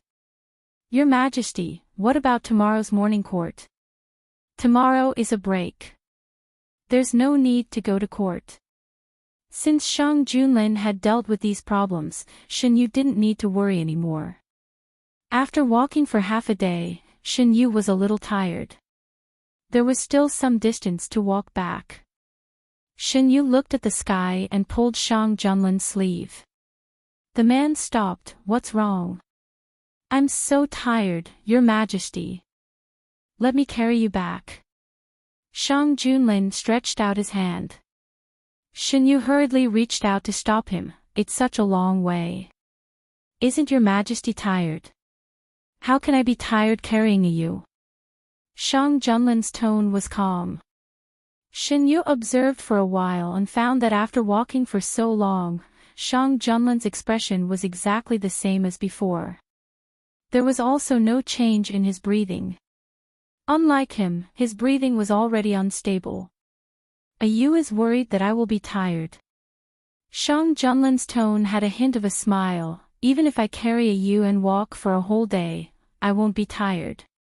Shin Yu subconsciously wanted to refute, but when she thought of a certain person's abnormal stamina, she silently closed her mouth. Shang Junlin didn't allow any explanation and carried Shin Yu by her waist. He weighed her and said in a teasing tone, You can eat more. You're weightless in my arms. Shang Junlin carried her and walked very steadily. The time it took to return was much shorter than before. Shin Yu nestled in the man's arms and chatted with him. Towards the end, her voice became softer and softer, almost falling asleep. When eunuch Meng saw Shang Junlin carrying Shin Yu back, he thought that something had happened. He hurriedly went forward. Your Majesty, Gui Jun, Shin Yu was awakened by the movement. She opened her eyes in a daze. Your Majesty, have we arrived? We've arrived. Put me down. Shin Yu struggled to get down. Don't move. Shang Junlin's arms were very steady. Shin Yu struggled for a long time but couldn't get herself out. She had to give up. The palace servants had already prepared dinner. Shin Yu washed her face with water and felt much more awake. Sitting next to Shang Junlin, Shin Yu massaged the man's arms. Your Majesty, are your arms sore? The young man lowered his eyebrows and looked serious. Under the sunset, his body seemed to be covered in a layer of gold. Shang Junlin was about to say something when he paused. A little. Your Majesty, you insist on being brave. Shin Yu complained, but her hands didn't stop moving. Shang Junlin looked at him for a while, and the ink in his eyes became thicker. Your Majesty, what are you doing? Oh, Shin Yu's lips were kissed fiercely, and the rest of her words were blocked. She was forced to raise her chin, her lips and teeth were pried open, and she was forced to endure the storm. The next morning, Shin Yu woke up early. After tidying up, she and Shang Junlin went to the venue of the polo match. There were many people who came to watch the polo match. When Shin Yu and Shang Junlin arrived, there was already a circle of people around them. Eunuch Meng had greeted them in advance. When he saw the two of them, one of the people in charge came forward. Please come here. They were arranged to a place with an excellent view. There were small tables with all kinds of snacks and tea. It was specially prepared for people with special identities. They came at the right time. Not long after, the match officially began. There were ordinary people on the field, as well as the children of officials. The spectators were also the same. The atmosphere in the stadium was very enthusiastic. Shin Yu originally thought that he wouldn't have much interest, but when he really saw it, he couldn't help but immerse himself in watching the match. Those who can participate in this match have gone through many rounds of selection. Shang Junlin explained to Shin Yu. I never knew that watching others play polo would give me such a feeling. It was as if the blood in his whole body was boiling. Shin Yu didn't find it strange that polo was so popular in Dahuan. Compared to the past, it has declined. The person sitting next to him suddenly said. What do you mean? Shin Yu was curious. Gongzi, this should be your first time to watch the game. It's normal that you don't know. 20 or 30 years ago, polo games were generally hosted by the imperial family. There was a special venue for the game. If you win the game, you will be rewarded by the imperial family. Compared to the present, people at that time yearned for it. The person who spoke was a middle-aged man in his 40s. He was slightly plump. As he spoke, he took something from his neck and touched it carefully. Then, he handed it to Shin Yu. This was awarded by the imperial family. At that time, it was a pendant made of gold. It was carved with the charm of a person riding on a horse and swinging the bowl. It was vivid and lifelike. Did you win this, sir? I don't deserve to be called sir. The man put away the pendant. My surname is Ing. This was won by my elder brother. Later, my elder brother passed away. Before he died, he gave it to me. He hoped that one day, this game could return to the way it used to be. The man didn't stay for long. He was called away halfway. Shin Yu looked at the field and pondered. Your Majesty, do you know what happened? Shin Yu didn't know about this before. He didn't know what happened in the middle. I know a little. The late emperor, before his temperament changed, a large-scale polo game was held in the capital every year. During the last game, I don't know who angered him. Under the atmosphere, the late emperor punished many people. Since that year, the game was cancelled. Later, the late emperor's behavior became more and more ridiculous. This matter was never followed up. Shang Junlin didn't know much about this. When it happened, he was still very young. Later, no one mentioned it. Naturally, this matter was left unsettled. After watching the game, Shin Yu faintly had an idea. Before he implemented it, he must first figure out what happened before. Was the previous polo game in Dahuan organized by the imperial family? Shin Yu asked on the way back to the palace. It has always been this tradition until the late emperor's incident. Shin Yu leaned against the wall of the carriage. He thought of the scene when he was watching the polo game and rubbed his forehead. What does you want to do? Your Majesty, what do you think about returning the polo game to the way it used to be? Ayu wants the imperial family to take over the game again. Yes. If Ayu wants to, I naturally won't object. It wasn't a big deal. Shin Yu could do whatever he wanted. Chapter 205. If Shin Yu wanted to do this, he didn't need to do it himself. He just needed to give the order and his subordinates would do it beautifully. After returning to the palace, everything was back on track. With Shang Junlin's order, no one dared to bother Shin Yu with the election. Because it involved the previous dynasty, the focus of the ministers was gradually shifted. When the previous emperor was in power, there were many suspicious cases left behind. The Lin family was only one of them. The other problematic cases that were implicated by the Lin family should be overturned as well. The ministers were unsure of Shang Junlin's thoughts. How should we deal with the Shi family and the Yun family that were implicated by the Lin family? They were implicated because they spoke up for the Lin family. Now that we have to clear the Lin family's name, these families naturally need to be dealt with as well. What did the Prime Minister and official Fong say? The two officials have already gone to the palace to seek an audience with His Majesty. Let's deal with the matters at hand first. As for how to deal with these families, we'll talk about it when the two officials return. After reaching an agreement, the room fell into a new round of bustling. When the Prime Minister and Fong Jun requested an audience, Shen Yu happened to be in the imperial study. After listening to the two's narration, Shen Yu didn't speak.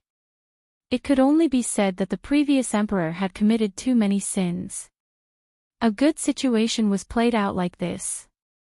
These days, Shen Yu had read a lot of ancient books. Before the previous emperor ascended the throne, before the previous emperor's temperament changed, the development of De Huan was very good. If it wasn't for the previous emperor's pretentiousness and allowing traitors to harm the loyal, De Huan wouldn't have been defeated. What does you think? When Shen Yu came back to his senses, Fong Jun and the Prime Minister were already gone. Only he and Shang Junlin were left in the imperial study. What? What the Prime Minister and the others said just now, does you think that we should deal with it again? Isn't this a question for Your Majesty to consider? Why are you asking me? Shen Yu blinked and didn't answer directly. Yu was distracted just now. Now you don't even want to answer my question. Shang Junlin pinched the soft flesh on his cheek. I didn't. Shen Yu wanted to cover his face. Your Majesty, don't pinch me. It hurts. Jin used so little strength and it still hurts. Shang Junlin released his hand and used his fingertips to rub the area where he had just pinched. It was a little itchy. Does Your Majesty want to reopen the trial? Shen Yu asked. The Lin family's matter involves a lot of people. If we really want to look into it, many of the ministers in the court will be implicated. They may not have done anything, but their clansmen may not. If there's nothing wrong with these ministers and they've been working diligently for the Great Huan dynasty, Your Majesty can let the matter rest. The connections between the aristocratic families were not small. It was like a huge net, and everyone was caught in it. After the final discussion, based on Shen Yu's suggestion, Shang Junlin set a precedent for the Lin family's incident. Many ministers in the imperial court heaved a sigh of relief. With a precise order, Fong Jun moved even faster. In the morning court, Fong Jun knelt down with the evidence in his hands. Your Majesty, after investigation, the letter that the previous emperor judged the Lin family to be guilty of treason was forged. The real letter was written by General Lin's adjutant. The other evidence was also prepared by the adjutant himself.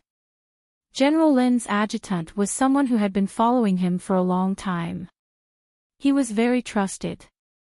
If the adjutant hid these things, it would not be suspected at all.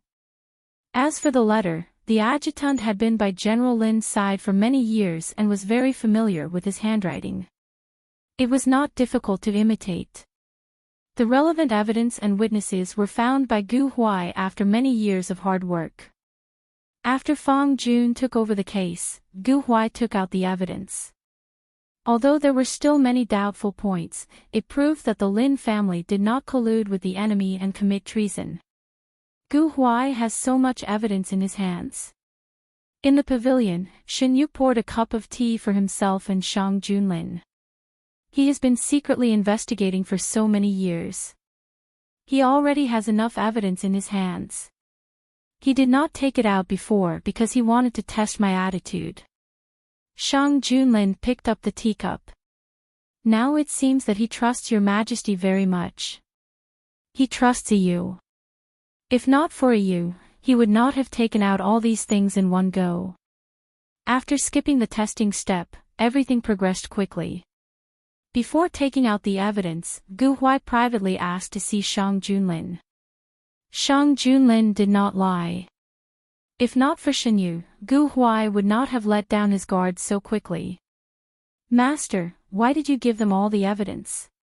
Under the night sky, the man in black half knelt in front of Gu Huai. My brother trusts Gue Jun very much, so I decided to trust him this time. Moreover, I did not reveal everything. Gu Huai knew that he was gambling. He had been gambling his whole life. Fortunately, he did not lose this time. Shenyu had saved Imperial Physician Gu's life. No matter what the reason was, he was grateful. He did not dare to imagine what would happen to him if Imperial Physician Gu had lost his life because of the disputes of the previous dynasty. He had nothing, only his brother. Now that his identity had been exposed, instead of hiding and testing, it was better to end the battle quickly to avoid any more problems. The moon tonight was a crescent moon. Just like that night, he had lost everything. After tossing and turning for a few years, he was picked up by Imperial Physician Gu again. He had a home again. How is the investigation of Fei Meng? Replying to Master, this subordinate found that Spring Pavilion secretly sold a batch of Fei Meng to the outside world. Forgive this subordinate for being incompetent and not being able to find out the identity of the buyer. It's not your fault. At that time, no one knew that Fei Meng had other effects besides being an aphrodisiac. Epidemic. How laughable. Why did it have to be the Lin family and the Lin family army who contracted the epidemic? Some truths were deliberately hidden. For example, the true cause of the Lin family's death and the true reason for the Lin family army's defeat were not because they wanted to lose to the enemy. They were just holding on. How could they defeat the enemy who came prepared and knew all their weaknesses? There were many things that Gu Huai did not know in his early years. Over the years, he had taken in the old subordinates of the Lin family and pieced together the truth bit by bit. The more he understood, the angrier he became. He sent the evidence he found to Fang Jun, but only a part of it was sent. However, this part was enough. It was enough to prove to the world that the Lin family had died unjustly. It was enough to strip the Lin family of the crimes that should not have been committed. General Gu, please wait. After the morning court, Gu Huai was stopped by someone. He stopped in his tracks. Minister of Revenue. I called you to ask you some questions about the Lin family. Could you spare some time to talk in private? Gu Huai did not know why the Minister of Revenue wanted to talk about the Lin family, but he did not refuse. General, have you heard of the Min Pao? The Minister of Revenue asked after taking a seat. I have. Gu Huai was stunned. He did not expect the Minister of Revenue to suddenly mention this. It's like this. We want to know about the Lin family through the Min Pao. There are some details that we hope the General can clarify for us. So it's about this matter. Minister, if you have any questions, just ask directly. Gu Huai knew about the Min Pao, and he knew that the Min Pao almost dominated the direction of public opinion. He had read a few issues out of curiosity and felt that the Min Pao was indeed in existence that could represent the attitude of the imperial court. The two talked for a long time. A few days later, the Min Pao published the Lin family's matter. The Lin family army might not be very familiar to the younger generation, but to the older generation, it was an existence that could be heard in great detail. So the Lin family was framed by scoundrels. After so many years, the Lin family's injustice has finally been cleared. My husband's spirit in heaven can also rest in peace. This auntie's husband is, I used to be in the Lin family army. This old woman has endured until now just to wait for the day when the imperial court is willing to give them justice. Finally, I have waited until the end of my life. Since the founding of Dahuan country, the Lin family has shouldered the heavy responsibility of guarding the country for the emperor. However, they have met with such an end. People's hearts are really not what they used to be. Fortunately, His Majesty is willing to overturn the case for the Lin family. His Majesty is really a good ruler. He thinks about Dahuan and the people in all aspects. After the Lin family's matter was revealed, the streets and alleys were all talking about the Lin family. After several reversals, Shang Junlin's reputation had become extremely good. The people spontaneously attributed the credit to him. In the imperial palace, Shen Yu listened to Mu Shi talk about the situation outside. Mu Shi, young master, you don't know how good His Majesty's reputation is now among the people.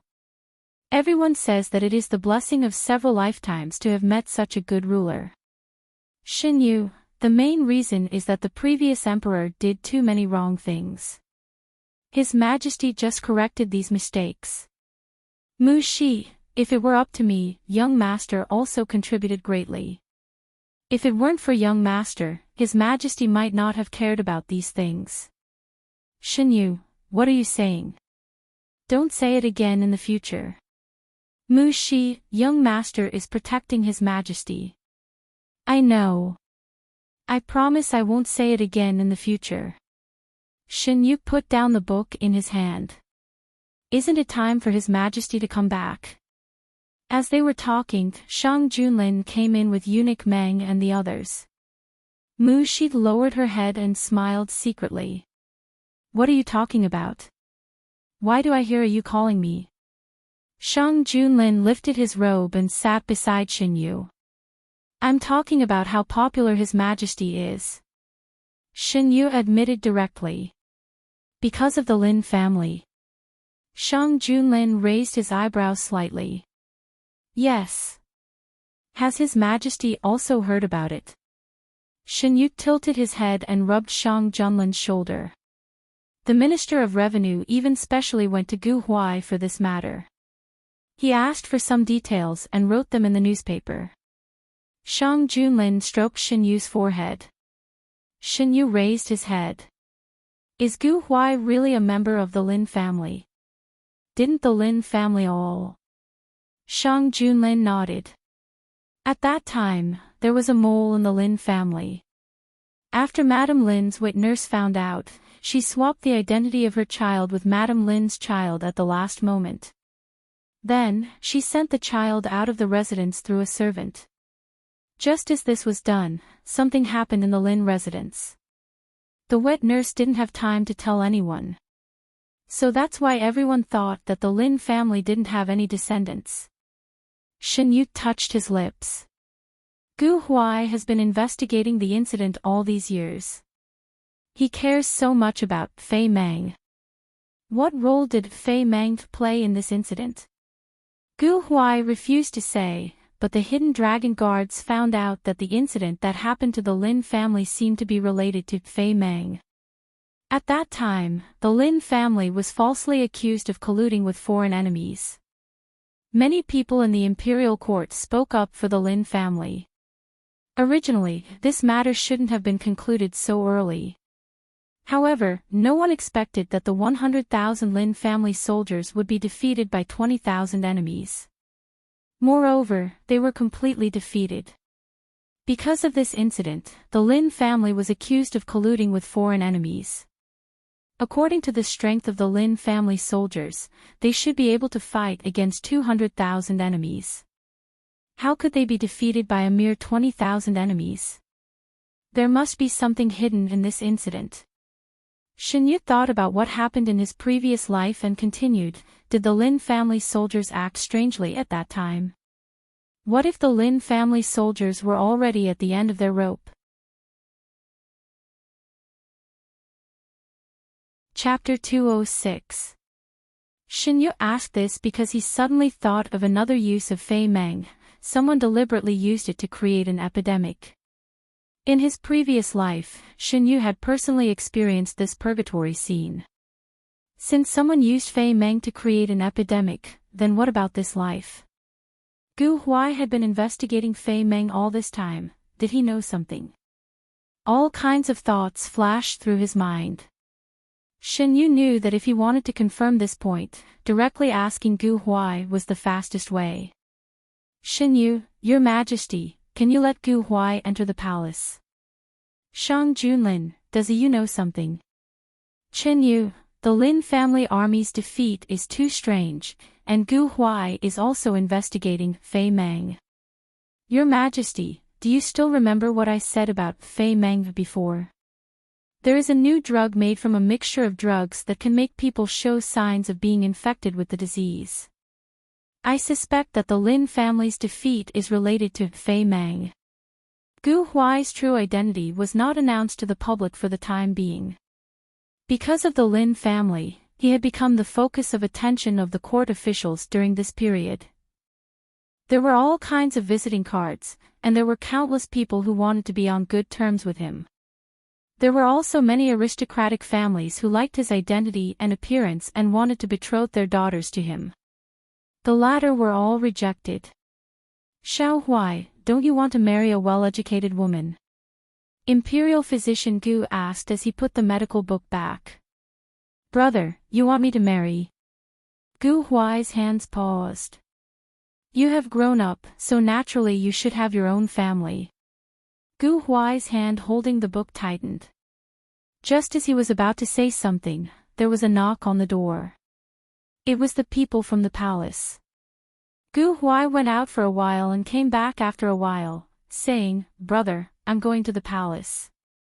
The emperor had summoned him, so he could only go. Gu Huai was brought to the imperial study by a little eunuch. This subject greets your majesty, your majesty. Gu Huai bowed when he saw the two people. There's no need to be so courteous. Men, prepare a seat. A eunuch brought a chair over, and Gu Huai sat down. Today, I summoned you to the palace because I want to ask you something about the Lin family. To be precise, I want to ask you about the Lin family's army. Shin Yu put down the teacup and said. Gu Huai was used to the way Shin Yu and Shang Junlin interacted with each other. What would you like to know? I want to know, back then when the Lin family army was defeated, was there a hidden reason? Is this secret related to Crimson Dream? Noble Lord is wise and observant. There is indeed a hidden story behind this matter. This subject saved a cook who used to work in the Lin family army years ago. He told this subject that the Lin family army was in a bad state before they left for war. It was as if they had contracted some kind of illness. However, no one reported such a big matter, or perhaps, it was suppressed by someone. Since this matter had been guessed, Gu Huai no longer concealed it. Why didn't you tell Fang Jun about this matter? Shang Junlin frowned.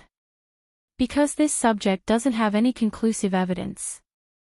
That cook died not long after he was saved. Apart from this person, this subject couldn't find any other witnesses related to that matter. Gu Huai knew that official Fang was a good official who enforced the law impartially. He had already told official Fang all the evidence in his hands. As for the rest, he wasn't completely sure. This subject has been secretly investigating for so many years, but I have never found out who did this. All the clues have been cut off cleanly. This subject thought that rather than saying it out loud and inadvertently alerting the enemy, it would be better to continue investigating in secret. When you propose to reverse the verdict for the Lin family, you have already alerted the enemy. If the person who did this is still alive, they will definitely be vigilant and even take action. If you don't say anything, you will only put yourself in more danger. This subject understands.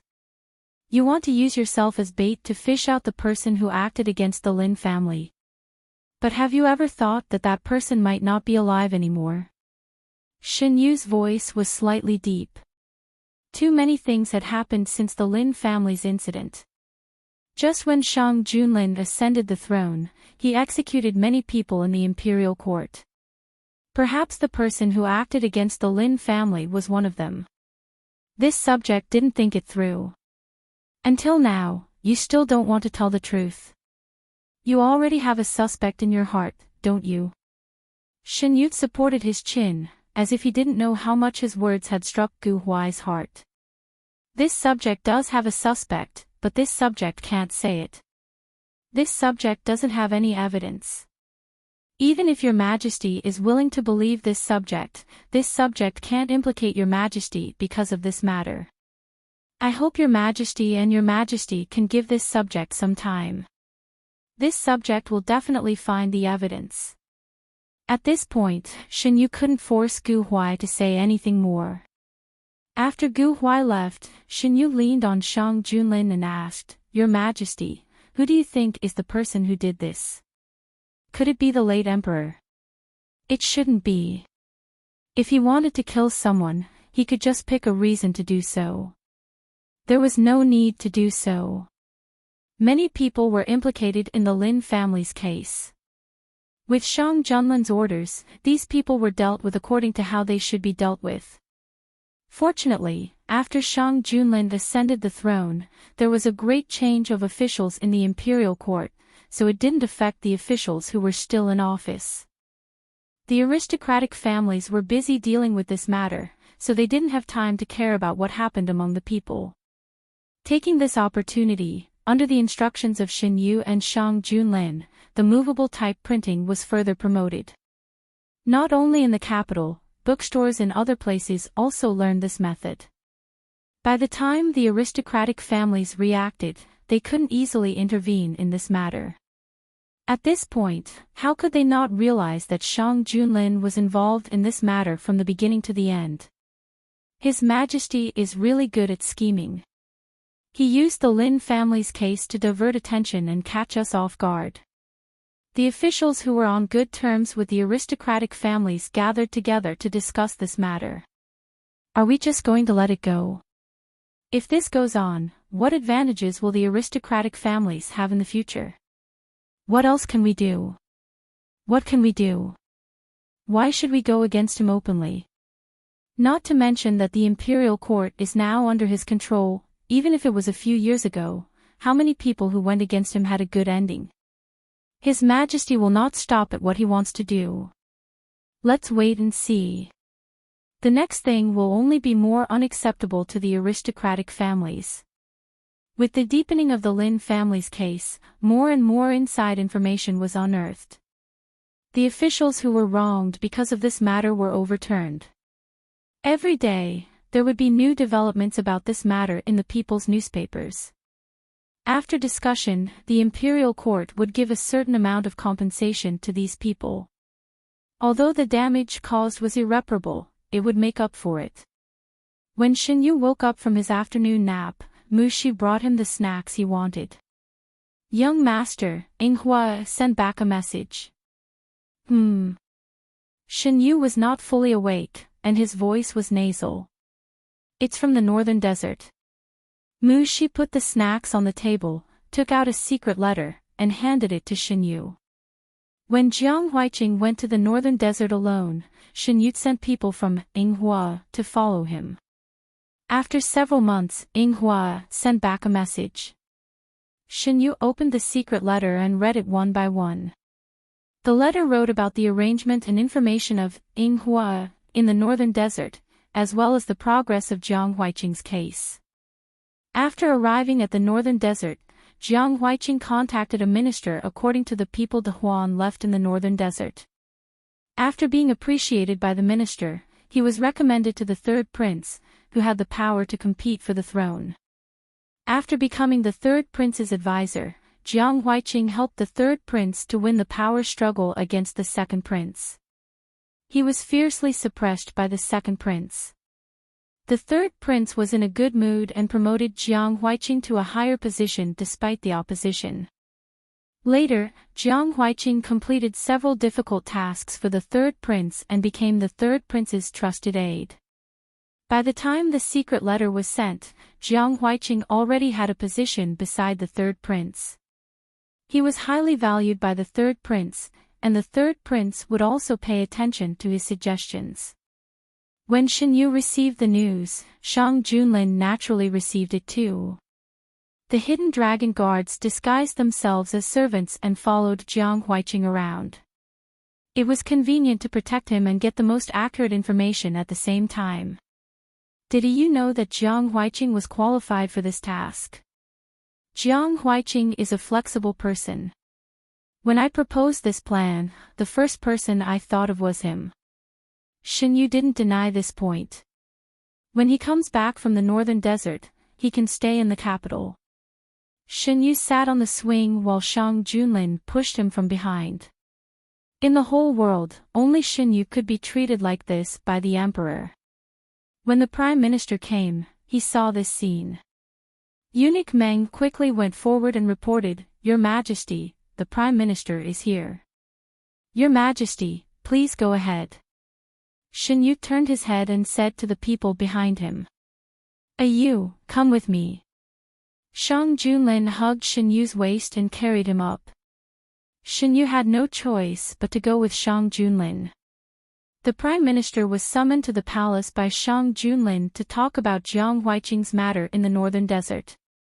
Now that Jiang Huiqing had gained the trust of the third prince of the northern desert, the development of the situation was better than expected. The first step had been taken and it was time for the second step. The prime minister entered the palace to make arrangements for the next step. Huiqing's actions are really beyond my expectations. The prime minister was used to bringing Shen Yu along when Shang Junlin was discussing matters. His expression didn't change at all.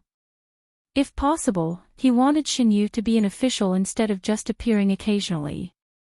For example, this time, the plan was first proposed by Shen Yu and the candidates were also proposed by Shen Yu.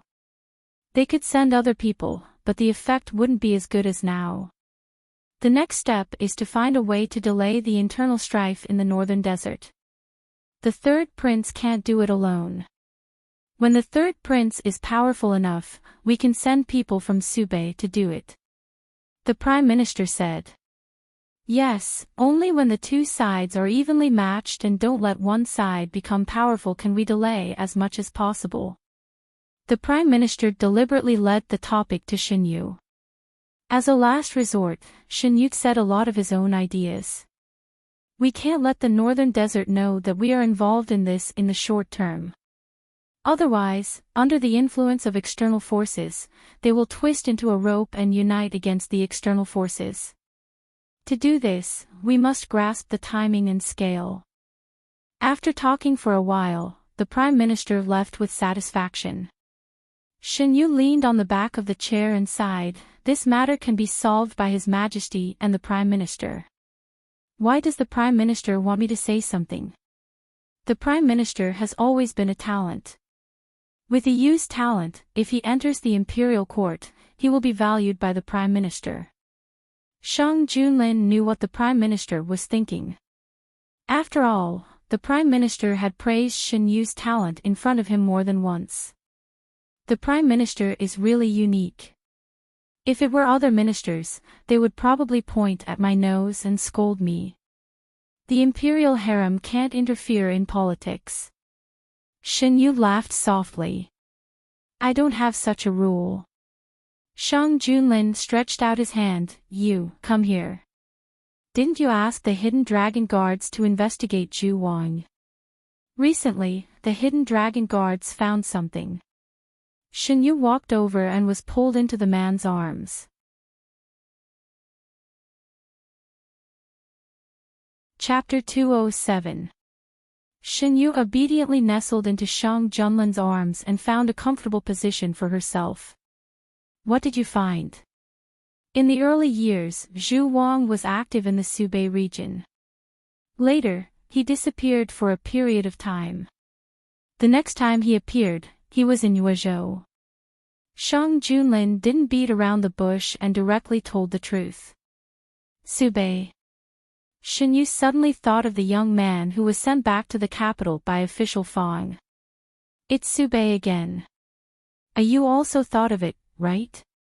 The young man who was sent to the capital by Fang Jun said that he was saved by someone who looked very similar to you in Subei. Based on the time, the two of them appeared in Subei at the same time. But at that time, my mother had already passed away. The person who appeared in Subei couldn't be my mother, but she looked very similar to me. Maybe she was related to my mother by blood. I think so too. I've already sent the hidden dragon guards to Sube to look for more clues. Maybe we'll be able to find out the truth soon. Having clues was better than having nothing. Shen Yu kissed Shang Junlin's face. Your Majesty, you've worked hard. Helping a youth solve her problems is not a big deal. It's what I should do. The coldness in Shang Junlin's eyes dissipated and was replaced by a gentleness that he only showed in front of Shen Yu. I wanted to reward your Majesty more. Since your Majesty said it's not a big deal, then forget it. Shen Yu pretended to get up. Shen Yu's waist was grabbed. She turned around and pretended to be confused. What are you doing, your Majesty? I was wrong. Shang Junlin stared at Shen Yu. His eyes were full of emotions. After a quarter of an hour, the two of them looked at each other and didn't do anything. In the end, Shen Yu compromised and kissed the man's lips. It was a touch. The man's movement to leave was stopped. The man's voice was hoarse. A youth's reward is only this. As he spoke, the man's hot breath could be heard. The man's eyes became even darker, as if he wanted to suck in the person who was looking at him. What do you want, your Majesty? Shen Yu didn't notice that his voice had become hoarse. Of course, I need a you to reward him well. Their voices disappeared as their lips touched. Shen Yu grabbed the black cloth on the man's shoulder. Her white fingers were contrasted against the black cloth. Her fingers tightened little by little, and her fingertips turned white. A small bird flew in from outside the window and chirped a few times before flapping its wings and flying away. Shen Yu was kissed enough before she was released. Her body went soft and she fell into the man's arms. She was held tightly by the man who was already prepared. If this is a you's reward, I don't mind giving you a bit more. Shang Junlin held Shen Yu's wrist and caressed Shen Yu's delicate skin. Shen Yu struggled. Of course, he didn't succeed. Does your Majesty only want this? He leaned in the man's arms. His breath was slightly unstable when he spoke. If I want more, will you give it to me? Shang Junlin whispered in Shen Yu's ear. The hand around her waist moved, but Shen Yu held it down. Your Majesty already said that these things are what you should do. Why did you suddenly go back on your words? Your Majesty's golden mouth and jade words don't count for anything in this matter. The two don't conflict. I'm willing, and so is you. Shang Junlin simply held her hand and played with it. I've already rewarded you for today. We'll talk about the rest later. Shen Yu knocked the man's shoulder with his forehead. I'll remember this. You, don't go back on your words when the time comes. I know. Shen Yu really wanted to bite the man who took advantage of the situation. The weather gradually became warmer, and the matter of the Lin family became more and more clear. The officials who were implicated in this matter were pardoned. As for those who were still alive, the imperial court sent special officials to express their condolences. Only a small number of people were still alive. Regarding this, no one felt that it was strange. The previous emperor liked to use heavy punishments. Back then, the officials involved in this case had more or less been punished. In addition to the grievances in their hearts, the long journey after being demoted and removed from office was enough to make their physical condition worse. Bai Chiwen was one of them. At the time of the incident, he was only 20 years old. He was a small official who had just entered the imperial court. His words carried little weight. Because he sided with his teacher, he was implicated and his official career was ruined. After being demoted, he wandered around for many years. Finally, he returned to the capital and opened a wonton shop on West Street. When the imperial court rehabilitated the Lin family, he had been waiting for this day. Bai Chiwen took the newspaper and went up the mountain alone. He stopped in front of a lonely grave and took out a match to light the newspaper. Decades have passed. My teacher can finally be rehabilitated and his reputation can be restored. The same thing happened everywhere. The imperial court acted quickly. After Shang Junlin gave the order, the local officials received the news and implemented the imperial court's arrangements. Some people were rehabilitated, and some were investigated again. The people were most willing to see the people who made the mistake get the punishment they deserved. Bai Chiwen sat by the lonely grave for a long time. When he went back, he found that there were many customers in the shop. Many of them were familiar faces. Mr. Bai, we are here to eat wontons today. You can't quit just because there are so many people. Bai Chiwen smiled amidst the noise. He no longer had the ambition he had when he was young. It was good to live a simple life like now. Not far away, Xin Yu noticed the commotion. He pulled Shang Junlin's sleeve and whispered, "Your Majesty, should we go over there and take a look? Yu wants to eat wontons." Shang Junlin looked at the hanging sign. Now that he mentioned it, Xin Yu was a little hungry. The business is so good. The wontons must be delicious. Shang Junlin didn't mind. He took Xin Yu and walked over there. It was Xin Yu who proposed to leave the palace today. The Lin family's affairs were carried out in an orderly manner. There were no other major events in the imperial court. Xin Yu thought that if they didn't leave the palace now, Shang Junlin would be busy for a long time. Therefore, he proposed to go out for a walk. The two changed into casual clothes and went to the West Street that they rarely set foot in. Most of the people living here were ordinary people. There were almost no nobles. They didn't have to worry about bumping into people they might know.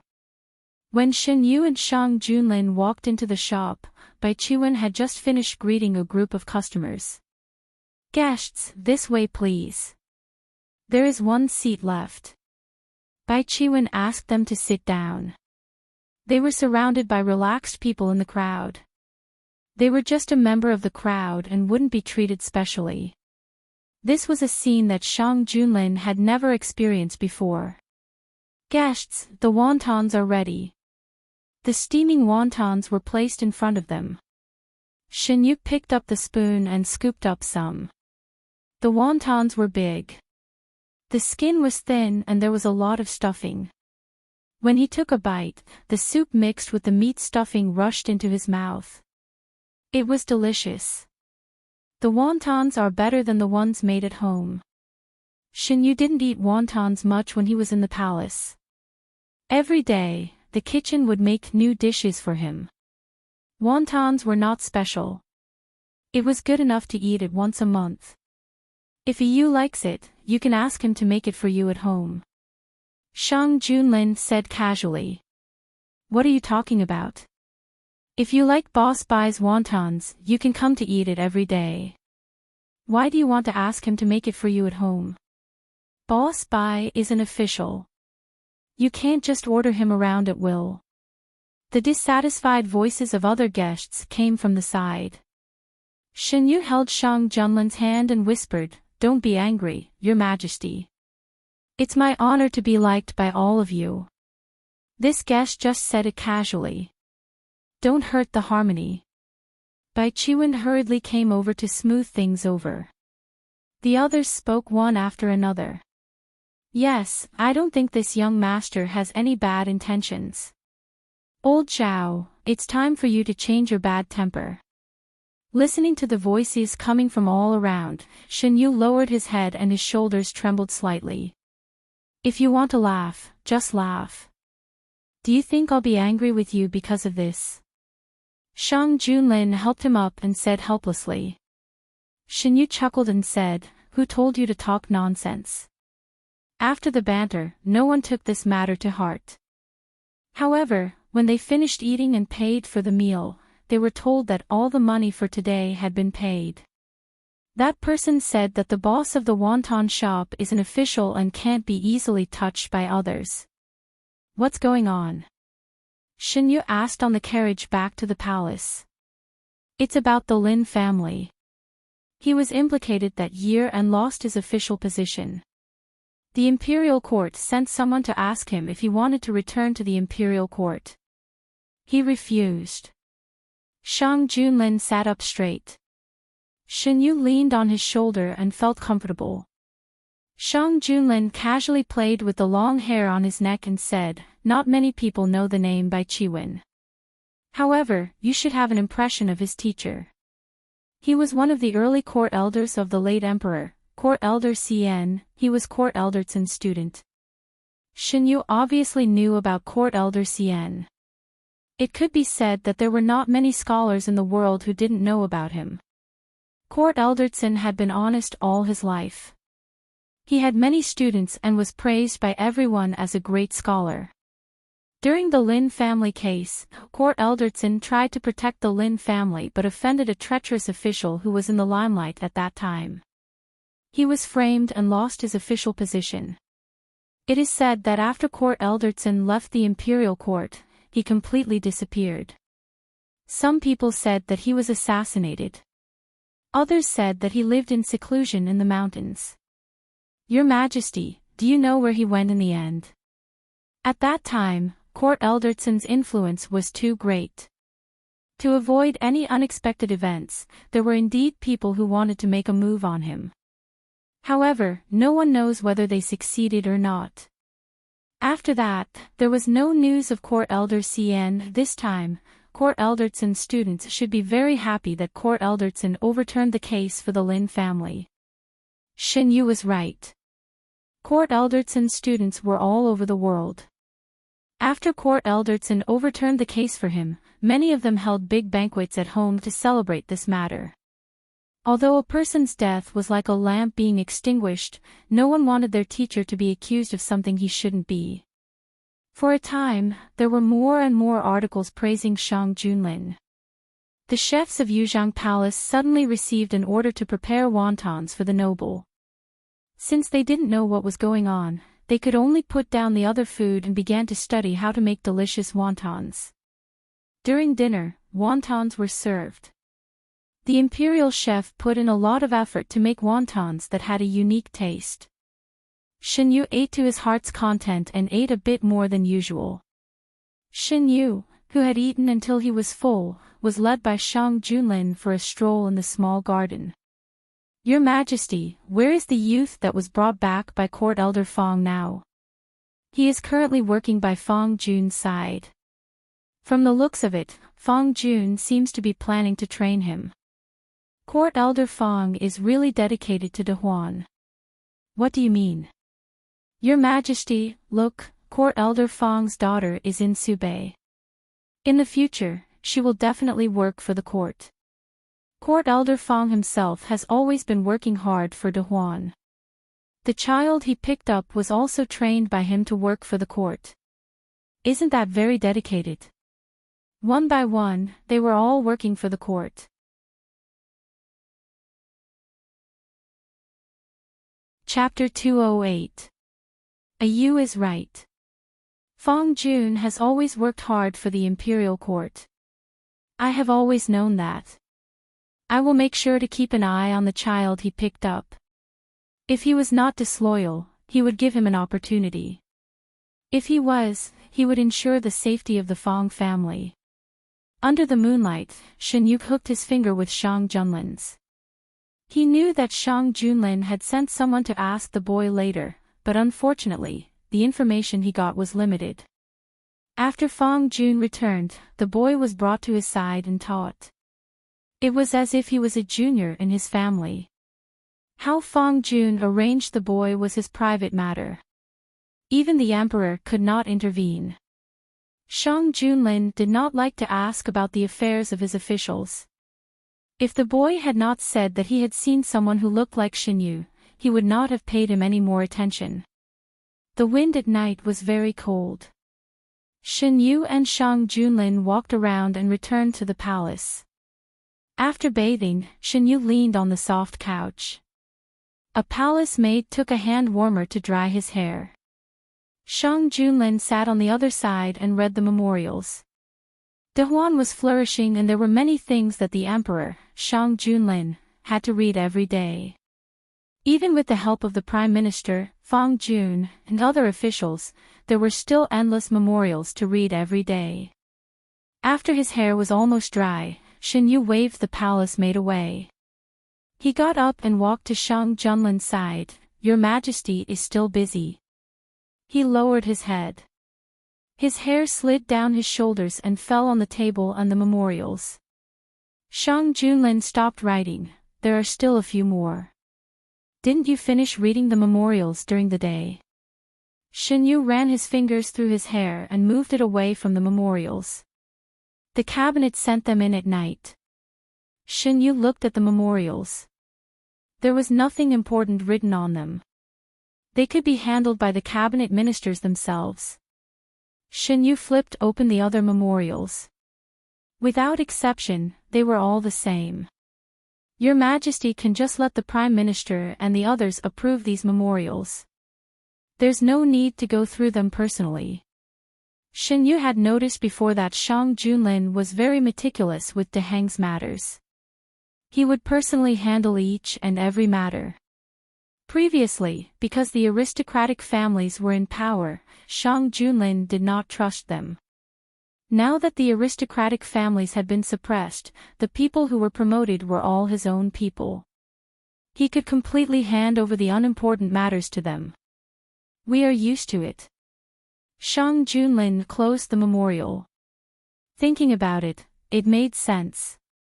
Now that the imperial court was under his control, he did not need to personally attend to everything like before. In fact, the Prime Minister and Fang Jun were fully capable of reviewing these memorials. "If Your Majesty is still worried, it's fine to have them review it after they're done. There's no need to review it personally." When Shen Yu worked for the King of Yu in his previous life, the King of Yu didn't ask about many things. Shen Yu was sure that the King of Yu didn't know as much as he did about many things. A Yu's words are correct. Shang Junlin placed the brush on the brush holder and reached out to hold Shen Yu in his arms. He instructed eunuch Meng, "Tomorrow, send these memorials back to the cabinet and let them review them before sending them to the palace. This will be the case for future memorials." "Yes." Eunuch Meng brought a young eunuch forward and put away the memorials on the table. Shen Yu remembered the contents of the memorial that he had casually glanced at and asked, "The aristocratic families want to borrow the power of the imperial court to restrict the printing of movable type. Shang Junlin, they most likely know that we are involved in this matter. They sent the memorial to test our attitude." "Shen Yu, what does Your Majesty plan to do?" "Shang Junlin, this matter indeed requires the imperial court to step in. If the imperial court doesn't step in, how can we promote this method to every part of Deheng in the shortest time possible? It's too slow to rely on the power of the people. Shen Yu, the aristocratic families will not be happy to see this. Shang Junlin, we don't expect them to be happy with what we're doing." The next morning, Shang Junlin brought up this matter at the morning court. As expected, he was met with strong opposition from the aristocratic families. This step was completely out of the aristocratic families' expectations. When they saw that the new printing method was only secretly circulating among the people, they thought that Shang Junlin wouldn't want to make a big deal out of it and directly confront the aristocratic families. Thus, they sent a memorial to test Shang Junlin's attitude. Who would have thought that the other party would directly throw a ball at them? "Your Majesty, you can't." Several aristocratic ministers stepped forward and knelt in front of the emperor. "Oh." Shang Junlin supported his chin with one hand and looked down with interest. "Why not?" "Why not?" Of course, it was because this matter was too unfavorable to the aristocratic families. But this reason couldn't be brought out in the open. The ministers looked at each other and were momentarily speechless. "Since you can't give a reason, this matter, Your Majesty, you can't." An old minister from an aristocratic family interrupted Shang Junlin. Shang Junlin looked over unhappily. "My dear minister, why don't you tell me the reason?" His tone was very calm and could even be said to be warm, but none of the ministers present were foolish enough to think that his feelings were the same as what he was showing. Being stared at by the man's emotionless gaze, the old minister's back was drenched in cold sweat. It was clearly an extremely calm gaze, but for some reason, it gave off a huge sense of oppression. This minister. The old minister steeled his heart. This minister thinks that this matter is extremely unfavorable to Dahuan. From what we see, it's not unfavorable to Dahuan, it's unfavorable to all of you. We know very well what you're thinking and what you're doing. Don't think that we're letting this matter rest just because we're not pursuing it. After he finished speaking, the court fell silent. No one dared to really anger Shang Junlin. Countless examples had shown that if they opposed Shang Junlin, they would be the unlucky ones in the end. Now, Shang Junlin had the hearts of the people, and the prestigious ministers in the court were also on his side. If the aristocratic families wanted to control him, they had to first consider themselves. His Majesty seems to be very angry today and punished several ministers. Mu Shi said as she tied up Shen Yu's hair. What is it for? It seems that the aristocratic families don't want His Majesty to do something, but His Majesty is determined to do it. Thinking of the conversation with Shang Junlin at night, Shen Yu roughly guessed what had happened in the court. His Majesty hasn't returned yet. Mu Shi shook her head. Eunuch Meng sent someone over and said that His Majesty has a meeting with the ministers and asked young master not to wait. Does young master want to serve the meal? Go ahead. The meal in the small kitchen had already been prepared. It was only waiting for the master to order it to be served. Soon after Mu Shi went out, she brought the meal in with the palace maids. When he was alone, Shen Yu was not very picky. Mu Shi had already noticed this. While serving Shen Yu, she said, when young master eats alone, he is different from when His Majesty is present. How is it different? When His Majesty is present, young master is more picky. Mu Shi had been by Shen Yu's side for many years, so she knew some of Shen Yu's habits very well. When he was in Count North's residence, he was treated poorly. Although Shen Yu was picky about what he ate, he was not as picky as he was now. After entering the palace, under His Majesty's intentional indulgence, he was even more picky than before. He was not willing to let himself suffer at all. If Mu Shi didn't mention it, Shen Yu wouldn't have noticed it. After it was mentioned, he thought about it carefully. It seemed that it was true. When he was with Shang Junlin, he would always unconsciously indulge himself more. When he first entered the palace, he was not like this. At that time, all he knew about Shang Junlin was from others. He was afraid of the man who was called a tyrant in his previous life. He didn't know when the fear in his heart disappeared. Now, when he thought of Shang Junlin, he only felt full of trust. It turned out that unconsciously, the defense line in his heart had been broken. He couldn't resist this feeling. He originally thought that his feelings for Prince Yu in his previous life were love. Now that he thought about it, if it was really love, then this love was mixed with too many things. Instead of saying it was love, it was better to say that it was a shackle in the name of love that was imposed on his heart. This so-called love drove him to do things for Prince Yu unconditionally without asking for anything in return. Why was he so sure in his previous life that he liked Prince Yu? Shen Yu carefully thought about the events of his previous life, but he couldn't find any trace of it at all. It was as if he had naturally fallen into the huge net woven by Prince Yu's love. He lost all his judgment and was driven by him. Shen Yu's head ached faintly. He closed his eyes and stopped thinking about the events of his previous life. Now, he could basically confirm that there were many suspicious points in his previous life that he didn't discover. After the morning court, Shang Junlin asked the Prime Minister, Fang Jun, and several ministers to discuss matters in the imperial study. Regarding the movable type printing technology, the Minister of Revenue was the first to know about it, followed by the Minister of Works. Now, the Ministry of Works had mastered this new printing technology and put it into use. The results were good. I want to establish an imperial college. Shang Junlin went straight to the point and said his thoughts. Like the imperial college. It's similar, but different. I want to establish an imperial college that includes basic education. To establish an imperial college, many things were involved. Whether the commoners were willing to send their children to the imperial college, where the imperial college would be located, what kind of students would be recruited. There were countless problems that had to be solved. First, we will conduct a trial in the capital. The candidates for the teachers are usually county scholars. They don't need to have top-notch knowledge. The students just need to be literate and know some basic knowledge. Hearing this, the ministers heaved a sigh of relief. If it was just basic education, it would be much simpler.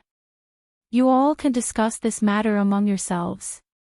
Within half a month, I want you all to come up with a basic plan. Yes, Your Majesty.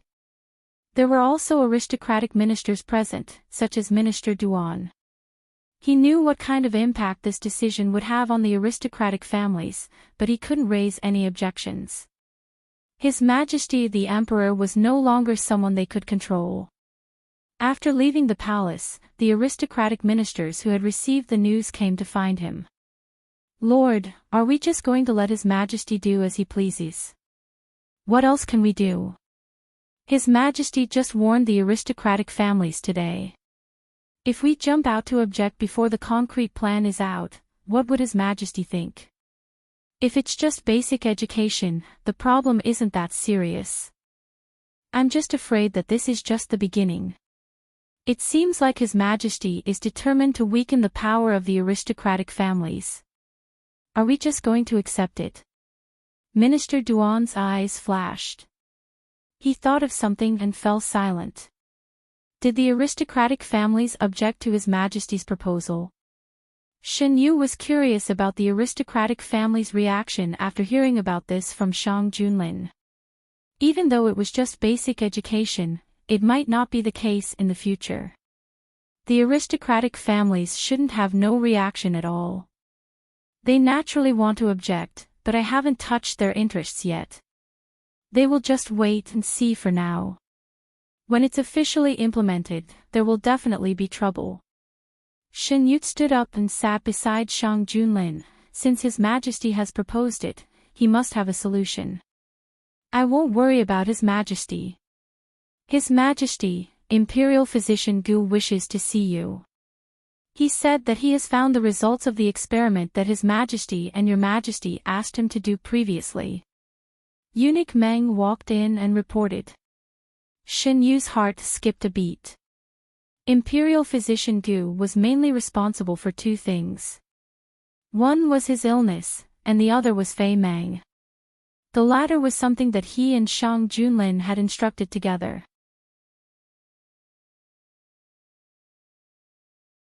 Chapter 209. Imperial Physician Gu was invited in. After paying his respects, he said, "Based on the ideas you provided, I tried them one by one and found out the effects of the medicine you mentioned." Regarding the matter of Crimson Dream, Shen Yu had used the opportunity when Imperial Physician Gu was taking his pulse to speak to him in private. Especially the symptoms that appeared after contracting it. It was a disaster that would cause a large number of deaths in the future. Since Shen Yu had been reborn, he naturally had to stop it if he could. Crimson Dream is colorless and odorless, so it won't cause too much harm to the human body. However, if mixed with other medicines, it will have different effects. This subject has been trying to find another medicine that can produce the effects Your Highness mentioned. Later on, this subject discovered that this subject was wrong from the very beginning. To achieve such an effect, it isn't something that can be achieved simply by mixing. The effects that Imperial Physician Gu mentioned were mentioned by Shen Yu before. After the disease broke out, it was no different from an epidemic. There would be high fever, coughing, and the body would become weaker and weaker. If the specific cause of the disease could not be found, the only path left was death. Imperial Physician Gu took out a sealed letter from his sleeve. I have written the prescription on this letter. Your Majesty and Your Highness, please take a look. Eunuch Meng took the prescription from Imperial Physician Gu and handed it to Shang Junlin. Has Imperial Physician Gu found a solution? Shen Yu was most concerned about this problem. If the epidemic could not be stopped, it would be best if there was a solution. The proportion of the medicine is different, so the solution is different. However, as long as I know how to make the medicine, I can develop a solution. Imperial Physician Gu said. I have troubled Imperial Physician Gu with this matter. However, I hope that Imperial Physician Gu will not spread this matter out for the time being. I understand. Imperial Physician Gu cupped his hands. I have one more thing. Shang Junlin put the letter aside. Just say it. I have not tested it on a person yet.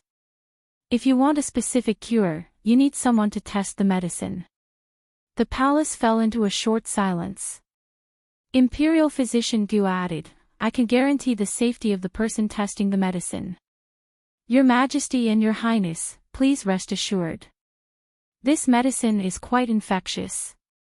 I need an absolutely safe place. Meng Chang, point a few people to Imperial Physician Gu. As for the location, choose a secluded place and set up protective measures. As for the specific arrangements, listen to Imperial Physician Gu. Shen Yu heaved a sigh of relief when he saw that there was progress in the treatment of Fei Meng. As long as Imperial Physician Gu could find a cure, they wouldn't be in a completely passive state if something really happened in the future. Calculating the time, the calamity caused by Crimson Dream would probably happen in the next 2 years. In this life, Crimson Dream had long been banned within the Great Huan region. In order to avoid attracting unnecessary attention, Crimson Dream was banned along with other medicines. Other than that, some of the banned drugs were addictive, some of them could gradually corrode a person's body, and some of them were strong drugs. Crimson Dream didn't stand out among them, as if it was just a side effect. There were also a few other drugs that were in the same situation as Crimson Dream. Don't worry, nothing will happen. Shang Junlin held Shen Yu in his arms and patted his back to comfort him. I know, Your Majesty will definitely be able to handle everything. After handing over some unimportant matters to the cabinet, Shang Junlin had a lot more free time. Are you bored staying in the palace all day long? Do you want to go horseback riding with us? Shang Junlin walked in wearing a black robe. Why do you suddenly want to go horseback riding? Shen Yu was in the middle of painting. When he heard this, he put down his brush. What are you painting? Shang Junlin walked over. When he lowered his head, he saw a painting of a man wearing battle armor standing upright with a sword in his hand. Ayu likes to paint us wearing battle armor so much. This wasn't the first time Shen Yu had painted such a picture. Out of 10 times, at least 5 of them were of him on the battlefield. These paintings were all put away by Shang Junlin and placed in a separate place. If Shen Yu went to take a look, he would discover that there were many of his things placed there, including the piece of paper filled with Shang Junlin's name. Shen Yu originally wanted to throw it away, but it was forcefully taken away by Shang Junlin. Shen Yu didn't know why he wanted to paint Shang Junlin wearing battle armor. Every time he sat down and wanted to paint something, he would discover that he was painting a battlefield with all kinds of Shang Junlin wearing battle armor. Shen Yu just wanted to paint something casually, anything was fine. Since he subconsciously wanted to paint Shang Junlin on the battlefield, then he painted it. Before he finished painting, Shen Yu's train of thought was interrupted. He simply stood up and said, maybe it's because I heard too much about Your Majesty going to the battlefield to kill enemies, so I wanted to paint the scenes that I didn't see with my own eyes. I said I wanted to wear it for you to see, but you didn't want to. Shang Junlin pinched the young man's cheek. It was strange. Shin Yu had painted Shang Junlin on the battlefield so many times, but when it came to seeing it with his own eyes, he faintly felt reluctant. Shin Yu and Shang Junlin came to the racecourse together. After the last time, this was the second time Shin Yu came to the racecourse. When the white horse saw him, it came over and rubbed against him intimately. Shin Yu touched the horse's head and took a piece of candy to feed it. He turned over and mounted the horse in one smooth motion. "Your Majesty, let's race." Shang Junlin mounted the horse and rode it to Shin Yu's side. "Your legs won't be able to stand it if you run too fast."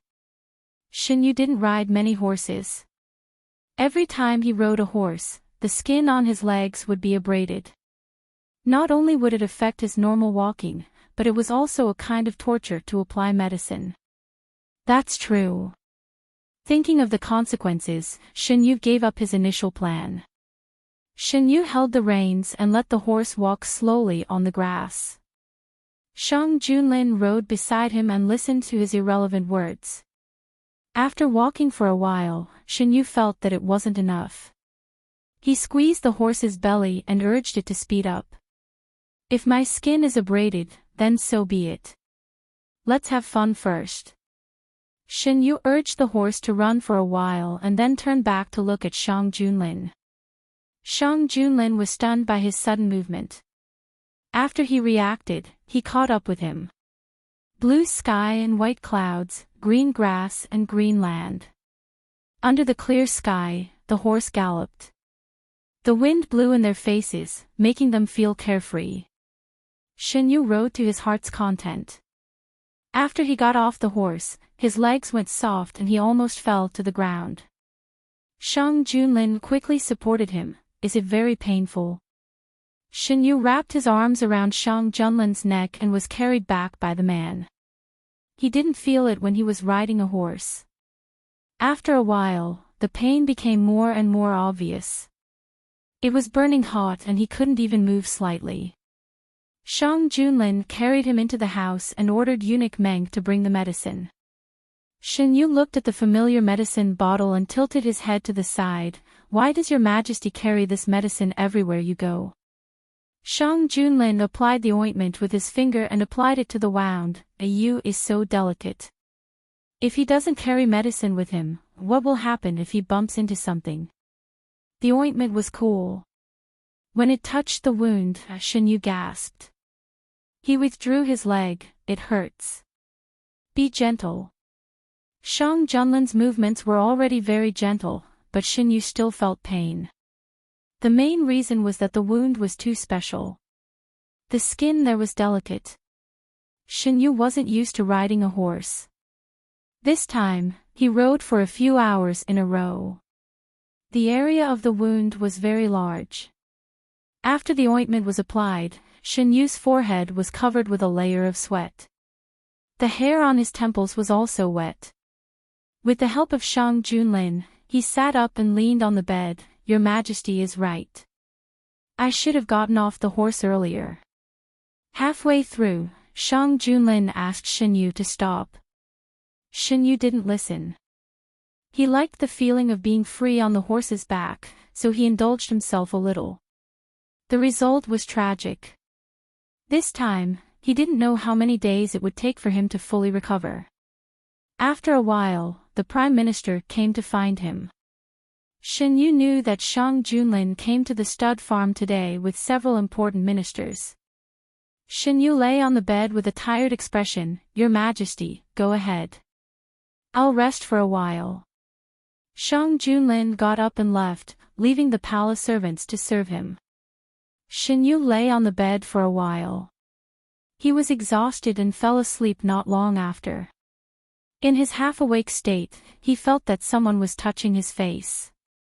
"Is it Your Majesty?" He heard a chuckle. That person seemed to say something, but he couldn't hear clearly because of the thick fog. "Who is it?" Shin Yu became more sleepy. His tightly knitted brows slowly relaxed, and his consciousness slipped into a deeper abyss. When he woke up, the sky was filled with the sunset. Shin Yu looked at the window, blinked his eyes, and slowly sat up. "Young master, you're awake." Mu Shi came in with hot water. "Did anyone come while I was asleep?" Shin Yu had a headache. He pressed his fingers on his head. "I've been here all this time. I didn't see anyone come." "Why do you ask? Was it a dream?" Shin Yu wasn't sure. "Nothing. Where's Her Majesty?" "Her Majesty is still talking to several officials." "When did the Prime Minister and the others come?" "About the same time as us. Maybe a little later. I just finished tidying up here, and they arrived.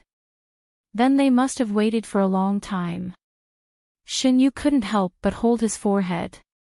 Shang Junlin didn't tell him. If he knew that there were officials here, he definitely wouldn't have let them wait for so long. Shin Yu washed his hands and face. Imperial Physician Gu's medicine was very effective.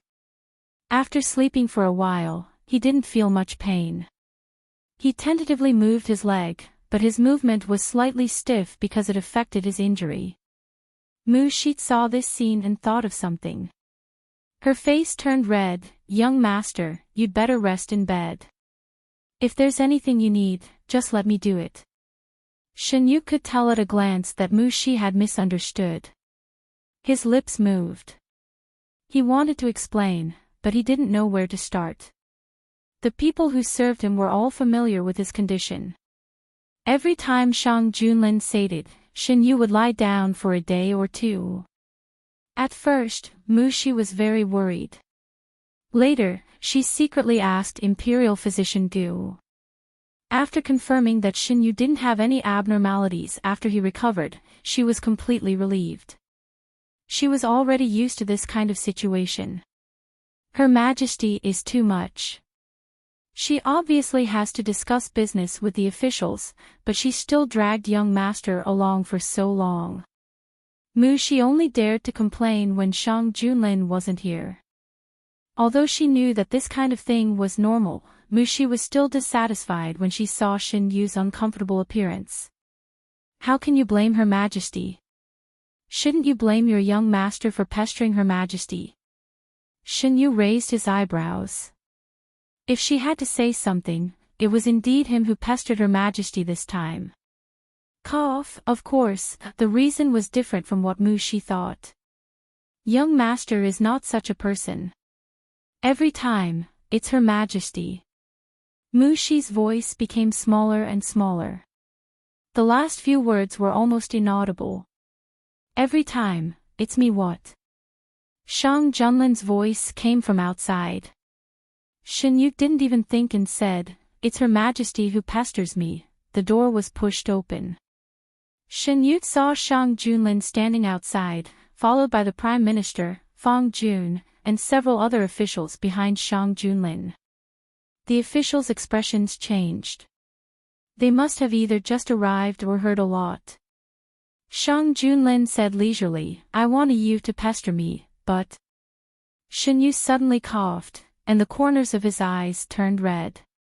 Why? Why did he have to face such a scene?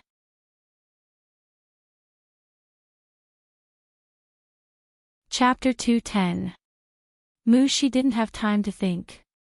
She hurriedly stepped forward to pat Shin Yu's back. Shang Junlin strode in and took Shin Yu into his arms. "What's wrong?" Shin Yu coughed a few times. Mu Shi brought some water over. Shang Junlin took it and fed it to Shin Yu. "Drink some water." Shin Yu lowered his head and drank the water in Shang Junlin's hand. "How long has His Majesty been here?" "Not long."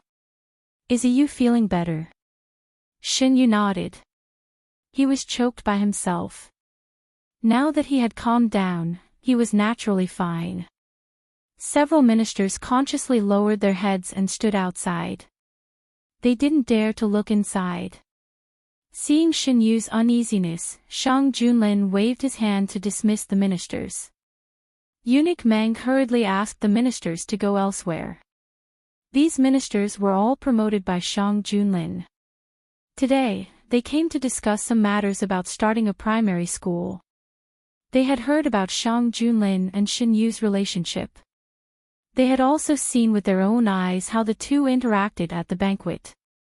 However, those were different from what they saw today. Especially the words that the maid had said today. It turned out that His Majesty had always been sticking to His Majesty. The ministers had different emotions in their hearts. Why didn't His Majesty announce his arrival? Shin Yu twisted his body and sat down. I originally just wanted to see if you were awake. I didn't expect to hear the conversation between you and your servant girl. You is telling the truth. Why are you blushing? Shang Junlin bent his finger and rubbed Shin Yu's cheek. Because of what happened just now, Shin Yu's face was still red. Shin Yu thought, is my face red because of what I said?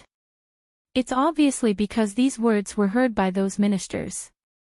Shin Yu didn't feel anything when he said these words in front of Shang Junlin. But when he thought that the ministers brought by Shang Junlin would also hear these words, he just wanted to bury himself. Does your leg still hurt? Shang Junlin moved his palm down, wanting to touch it. Shin Yu hurriedly reached out to stop her. I'm much better, thanks to the ointment your Majesty brought. Are you hungry? Why don't you ask them to serve us food? Shang Junlin was not annoyed when his hand was stopped. He held Shin Yu's hand in his palm. Have you finished your discussion with His Majesty? Are we just going to leave them like this? Shin Yu was already delayed for so long because of him. If he ignored the other ministers because of him, he would feel bad. We've finished our discussion. You don't have to worry. After dinner, they will go out to ride horses. Shang Junlin brought them here with the intention of letting them relax. With the natural horse farm obtained from the northern desert people, Shang Junlin wanted these ministers to be familiar with the operation of the horse farm.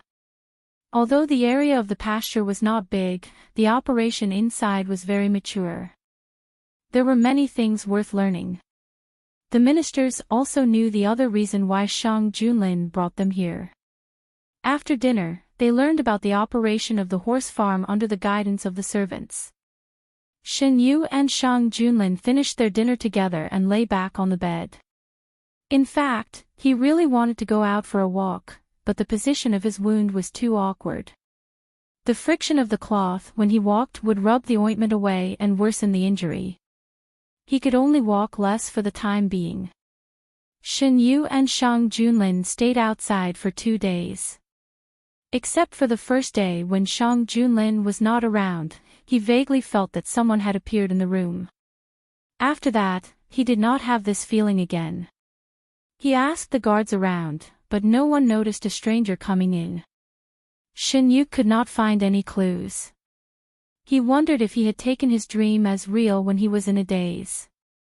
He did not tell Shang Junlin about this matter. After returning to the palace, nothing similar happened again. Shin Yu slowly put this matter to the back of his mind. The imperial court acted quickly. Shang Junlin gave the order. Before the deadline of half a month was up, they had already come up with a general plan. Shang Junlin mentioned this matter in the morning court. The specific implementation needed to be discussed in the imperial court before a detailed plan could be made. The weather gradually became hot. Shin Yu took off his clothes again and again. He leaned against the bridge and casually threw the bait in his hand into the pond. There were many ornamental fish of different colors in the pond. They followed the smell of food and swam over. The sun was dazzling, and the water was sparkling. The fish leisurely swayed their tails and jumped out of the water from time to time, waiting to be fed. Shin Yu threw another handful of bait. This was Shin Yu's new pleasure. When he had nothing to do, he would come over to feed the fish. Gongzi has been here a few times. These fish seem to recognize you. Mu Shi looked at the fish swimming in the water and sighed. They are getting bigger and bigger. They don't recognize me. They recognize the food in my hand. If he did not have food to feed them, no fish would swim out of the pond even if he stood there for a long time. Shinyu had seen enough. He handed the bowl of fish food to the palace servant behind him. Okay, let's go back. The place where Shinyu came to feed the fish was located between Yuzhang Palace and the Imperial Garden. When he first entered the palace, Shinyu almost never left Yuzhang Palace. After a long time, he took the palace servants to walk around. With Gongzi's feeding, these fish have grown especially fast this year. The palace servant holding the fish food said flatteringly. Shinyu smiled and did not speak. There were people in charge of every place in the palace. Even if he did not come, the palace servants would feed the fish.